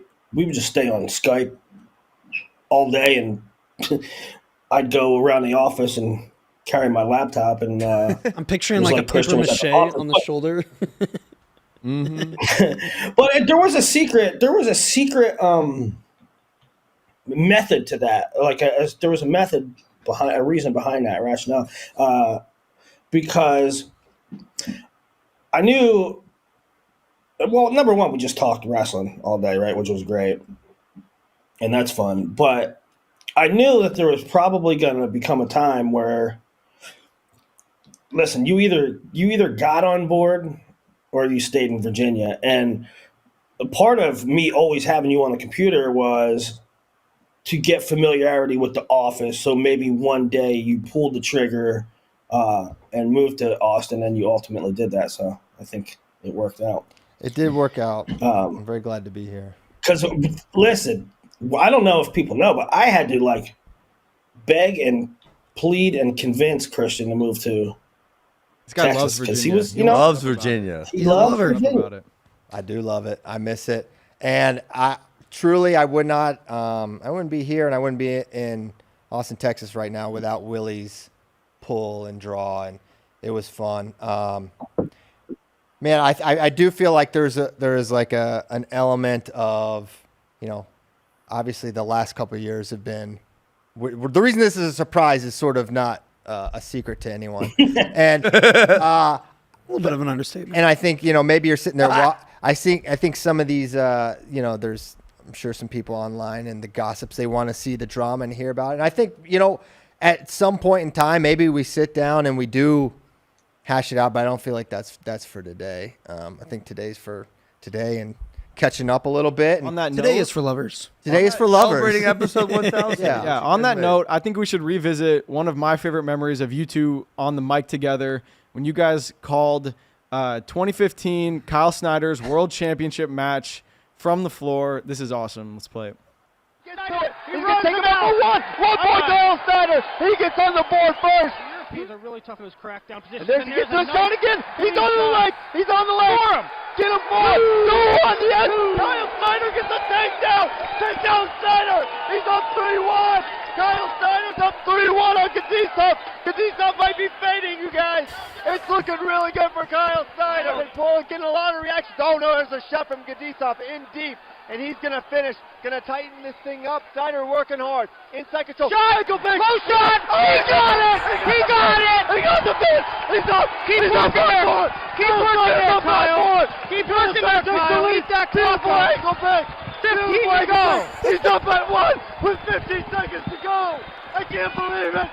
I can't believe it! 15 seconds! Hand, circle Kyle! Circle Kyle Snyder! Circle! Circle! Circle! Circle! Circle! No! He stepped out! He stepped out! You gotta check. Kyle's winning! Kyle's winning! Kyle's winning on a 5-5. Kyle's winning on a 2. He's gonna do it! He's gonna do it! Kyle Snyder! Kyle Snyder! Kyle Snyder! Woo! Man. He does it! Kyle Snyder's a world champion!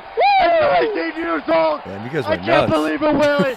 I cannot believe it! Oh man. What a call. Gosh. It was great. That's right up there with the kick 6 call. Honestly, like, man, remember we didn't really know. We just so many things are just we just like, hey, let's do this. So we're like, hey, what if I did FRL the entire worlds, the entire week long? We did a week long FRL, Willie. Yeah, we didn't really know what we were doing, but that was awesome, and and pure. And Tyler said, but that was one of the ones that I came up with. Tyler, in preparation for the shows, said, "What's some of your favorite memories?" And it's interesting. It's interesting that you said that coming into the office was some of the best parts of the memories is like brainstorming or just getting to the office early. Me and Christian were the first ones at the office every day, 6:30, 7 o'clock, whatever. We were the guys opening the building. And to sit there and have a back and forth, have a cup of coffee, joke around. To me, the best parts of FRL day was the hour, 2 hours before the show, getting ready for it. But when Tyler asked me, thinking of some of the best FRL moments, that Kyle Snyder was one because it was technically FRL. This technically wasn't FRL, but one of my favorite things I ever did was conference weekend, live all weekend with Ben in Austin, and that's at a time when Flo had Big 12s live, EIWA's live, Big 10s live, and so me and Ben stayed there the whole weekend and ate Jamaican food. We ate Tacos. oxtail and tacos. Yeah, we ate with Cyon, and it was really good. At how Ben is at like one point he was like, "Willie, that's not how you do that," and I'm like, "All right, what's that mean?" He's like, he starts clearing out space and showing moves on me. I didn't sign up for this. Ben, if you don't know, Ben puts a hand on you, immediately bruise. You're like hurt. Talk about heavy hands. But that was one of the funnest times. And then,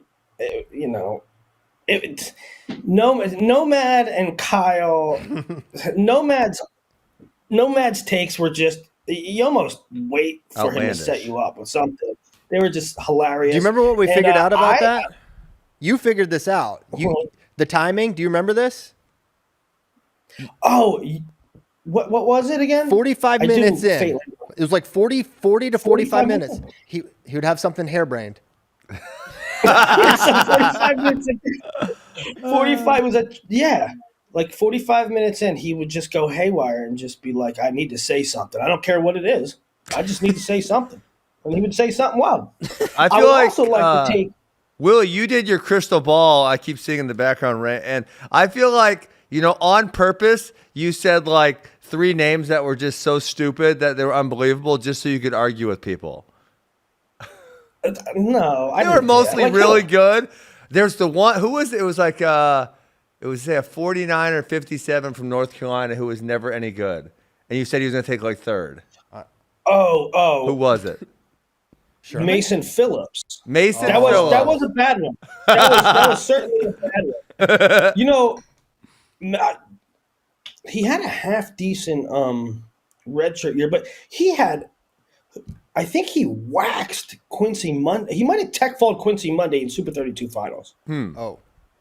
And so that's why I was like high on him. That was terrible. That was a bad pick. That's absolutely true. It is my favorite. Mostly it was pretty good, but it was like you get a rando in there every once in a while. Yeah. I guess I held on to that match too much. That's my favorite thing to do is watch one match, remember it, and then just make your take on somebody from that one point of data forever. I don't know. Hey, JD, I liked your comment. It's a whole new category. In fact, I'm trying to get WrestleStat to add its subcategory to results for sad losses. Bad boy hours. Bad boy hours. Yeah. Sad boy hours. Making excuses forever. But hey, we talked about it, but it's the thing. Before my segment's up, I definitely want to take credit for, if not being responsible for it, did you hear today's? It was about some skinwalkers. Some skinwalkers, and now that you're out in Idaho, they're out kind of by you. Wait, Willie? Yeah, I got to do some. I've only been out here for a couple months, but I got to. I'm in Squatch country. Yeah, gotta go squatching. Skinwalker behind Christian. There's a skinwalker. Yeah, I don't know if you can see, but there's one. This trail cam is proof that the skinwalkers are real. Oh yeah. That exists. But I remember you really believe in aliens, though, and I truly do. You were so upset that I don't. Because you're a logical human being. That's always kind of with you, Willie. Space is endless. Just math, right? Just probabilities. Ben, what's your stance on aliens? I don't think about it much, but I mean, from a probabilistic standpoint, I think you're probably right. It doesn't You come think up. you are so special that you are the only human in the universe? No, Yeah. No, I think there's billions. Well, we're closing in towards the end of our time. This our is time so with Willie, fast. But I want to before we let Willie go, I really think there's an important argument between the two of you that we should revisit. If we can play audio clip 40. It wasn't physical out conditioning. They were. Thomas Gilman isn't out more conditioned than Ethan Lezak. Come on, man. Yes, he is. Obviously. Yes, he is. To break somebody requires you pushing them and pushing them and pushing them. Gilman didn't even have the opportunity to do that because he was underneath. So he exerts no energy from on top? He did not gas out Lezak from bottom. And if you say that, that is absurd. He did not gas out Lezak from bottom. He had absolutely nothing left in the third. I agree Because with he Willie. had an 8-2 lead on Thomas Gilman and he didn't know how to handle it. Whatever, dude. What do you mean, whatever? Look at the first takedown. The first takedown of the third period was not because Lezak was so gassed. It was because he's a deer in the headlights. You can't even, with a straight face, say that Gilman gassed Lezak. He looked exhausted. Through two periods. He looked gassed. He didn't even have the opportunity to break him. He performed. He was on bottom for 4 minutes. He performed gassed. If Lezak, We'll find out the next match. Lezak, no, that's not the same situation. Yes. That's not, because what I'm saying is Lezak forfeited the third period mentally. You don't know that. Forfeited. You're just saying it because you want to win. He gassed him from bottom. You said that, not me. You said that. You said that this morning. Can I get verification that Christian Paul said that Gilman gassed him from bottom this morning? Because he did. You just said 3 seconds ago that you didn't say it. I said I didn't say it on radio. So incredible. Once and for all, did he gas him from bottom? Yes. No, it's impossible to gas somebody from bottom. First of all, it's not a thing. Who invented that term? I think maybe Gas me. from bottom? I'd like to. I would like. It might have been you. It may have been my wonder. I'll take it. For that? I'll take credit for it. I thought Gilman actually said it. I thought It Gilman was after me. surprisingly, it was surprising. And I want to get Ben's take because Ben is like the smartest wrestling. Some would call him the brain, but I have never heard of that concept before. Gas from nor bottom. After, really. No, never seen it. But Ever. we're just gonna have this whole debate ever. again. Willie. But surprisingly, the community, there was a significant portion, I'm not saying a majority, but a significant portion who was like, yeah, he kind of did bash from the bottom. Ben, what do you? I knew this was going to happen, and Tyler put me in. So I rewatched it. I can't believe how right I was. No, 100%. And Tyler, what I did is I sort of commentated the action Gilman was doing the whole time. He made him work. I don't want to rehash the whole thing, but all I know is at the NCAAs that year, Thomas Gilman said he didn't wear himself. I wore him out. I wore him out from the bottom position. Why would he have to say that? All right. Well, slightly biased. I appreciate you guys indulging me. Willie, is there anything you want to say before we depart with you? No. Thanks for having me on. I'm really excited. I'm really glad that I'm part of the 1000th episode, and it's probably not the juiciness and the clashing that some people expected, but today's a day to celebrate the history of, to have fun, to have some laughs, celebrate the history of FRL, which is, obviously one of, I think it should be renamed the second word, but no, it's obviously a fabric of wrestling media, and that's what we're here to do. And maybe another time we'll do some fighting. Thank you so much, Willie. Appreciate you, Willie. Talk to you later. Thanks, bud. Now, to end the show, we got the rest of the FloWrestling content team over here. We want to bring them all on camera. Oh, wow. All these guys have spent time on the mic. That's on true. The show at one point or another. Come on, guys. They're not coming. Get over They're here. just staying back in the darkness like skinwalkers. Look at all these guys. Oh my God, it's Mark Look at 'em. Bader. Look at no, get Ollie out. Gotta show their face. Oh baby. On camera for this show. Don't give Mark Bader that taser. If you have something to say, say Check, into check. a mic, Ollie. No. I already tased myself. I already did it. I'm not getting tased. Wow, it's like a big happy family. Did you guys knock the mic out? See, it's not that bad. I think they The knocked. camera wasn't on Christian when he jumped, but I. Oh my gosh, incredible. Get that replay. So I for sure get was it. doing something embarrassing. I probably Were we doing a actually team picture here? Tap him now. Yeah, kind of. Sure. Ollie, do you have any? You came in hot. You have something to Say something provocative into the microphone. Yeah, I invited you in, and then you were. No. He let. Oh, do it! Don't you do it! What happened is I've been an important part of this show for I don't know how long. He gets one little blonde guy to sit behind the table. I get completely forgotten about, not actually get included in a 1,000 at all. I mean, I don't know if you guys know You're this, on but it right now. I'm here in spite of CP and at Flow and the whole thing, and it continues. It continues. It does continue. Anyone else have anything to say? Everybody loved Murder Hotel. Yeah. It was their favorite, actually, and I took one for the team and stayed with Willie that night. Wow. Hey, I told Willie him snores about loud. how you were a terrible guest and we called you the bus for a long time. I told Christian how about you used to always crumple up. He needs an explanation of what was happening. Don't do it. Do it after the show. After the show. After the show. All right. I think Christian, you want to take us out? Well, I do. I do want to take us out. I do want to thank everyone that's been on the show, part of the show, especially. That means a lot. I want to thank, honestly, Flow Sports for their support of this show. I mean, this studio is, this is wrestling, kind of carrying the flag for Flow Sports, and we're going to do this, not a show like this, and not just wrestling, but in all these other sports and cheer and track and everything. I think it's like, Flow really started because two brothers really believed that their sports deserved a little more than they were getting. And, that football shouldn't get all the shine and all the great love and promotion. And I'm not saying we're bringing, the full on Sports Center coverage here, but we're trying to do something really cool and special and unique that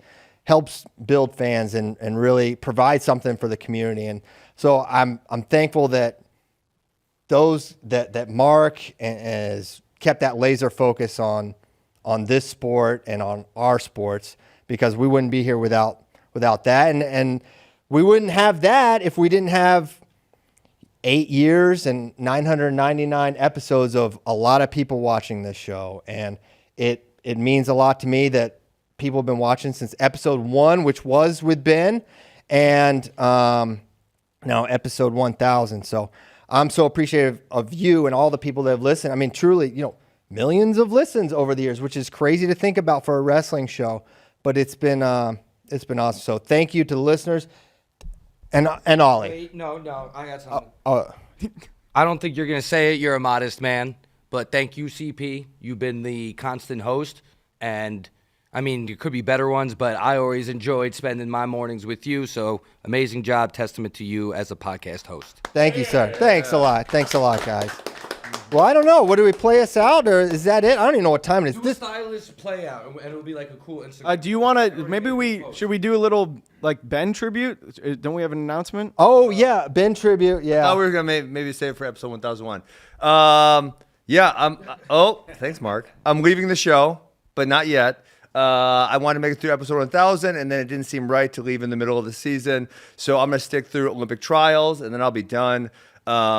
Ever since I watched Freddie Roach coach, I said all I want to do is really coach. So at some point in my life, all I'm going to do is show up at the wrestling room and coach, and this is part of that process. So I'm not quite there yet, but I'll be there soon enough.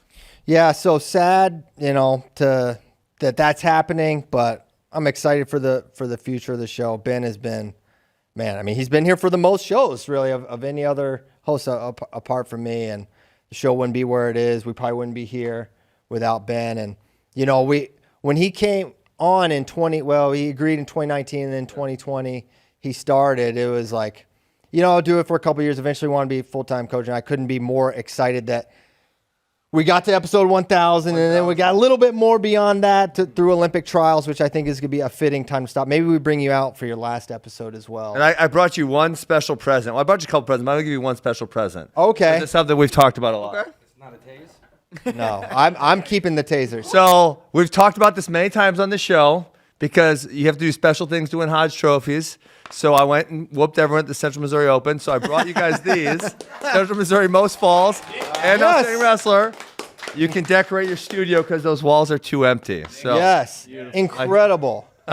This is for you longtime listeners, this is a big payoff because I like to make fun of Ben. And the best thing to make fun of him about is how he stat padded for his Hodge. And the Central Missouri Open was a big part of that. So this is a very full circle moment. So thank you for these. We'll proudly place them on our empty shelves. Thank you, Ben. Thank you, Ben. Thank you, Ben. And with that, I think we should play the music and everyone should slow wave us out of here. I'll do regular wave. Thank you guys so much. We'll be back Monday. Yes, on Monday. Thank you so much for tuning in. Thanks to the producers who helped make this show. Hey, wait. Special thanks to Tyler. A couple months ago, I tasked him. I said, make episode 1000 special. Man, he freaking killed it. And I don't want to give him any credit ever, but I'll do it right now. Thank you, Tyler. Great job, Tyler. Thank you so much. Have a good weekend. Goodbye.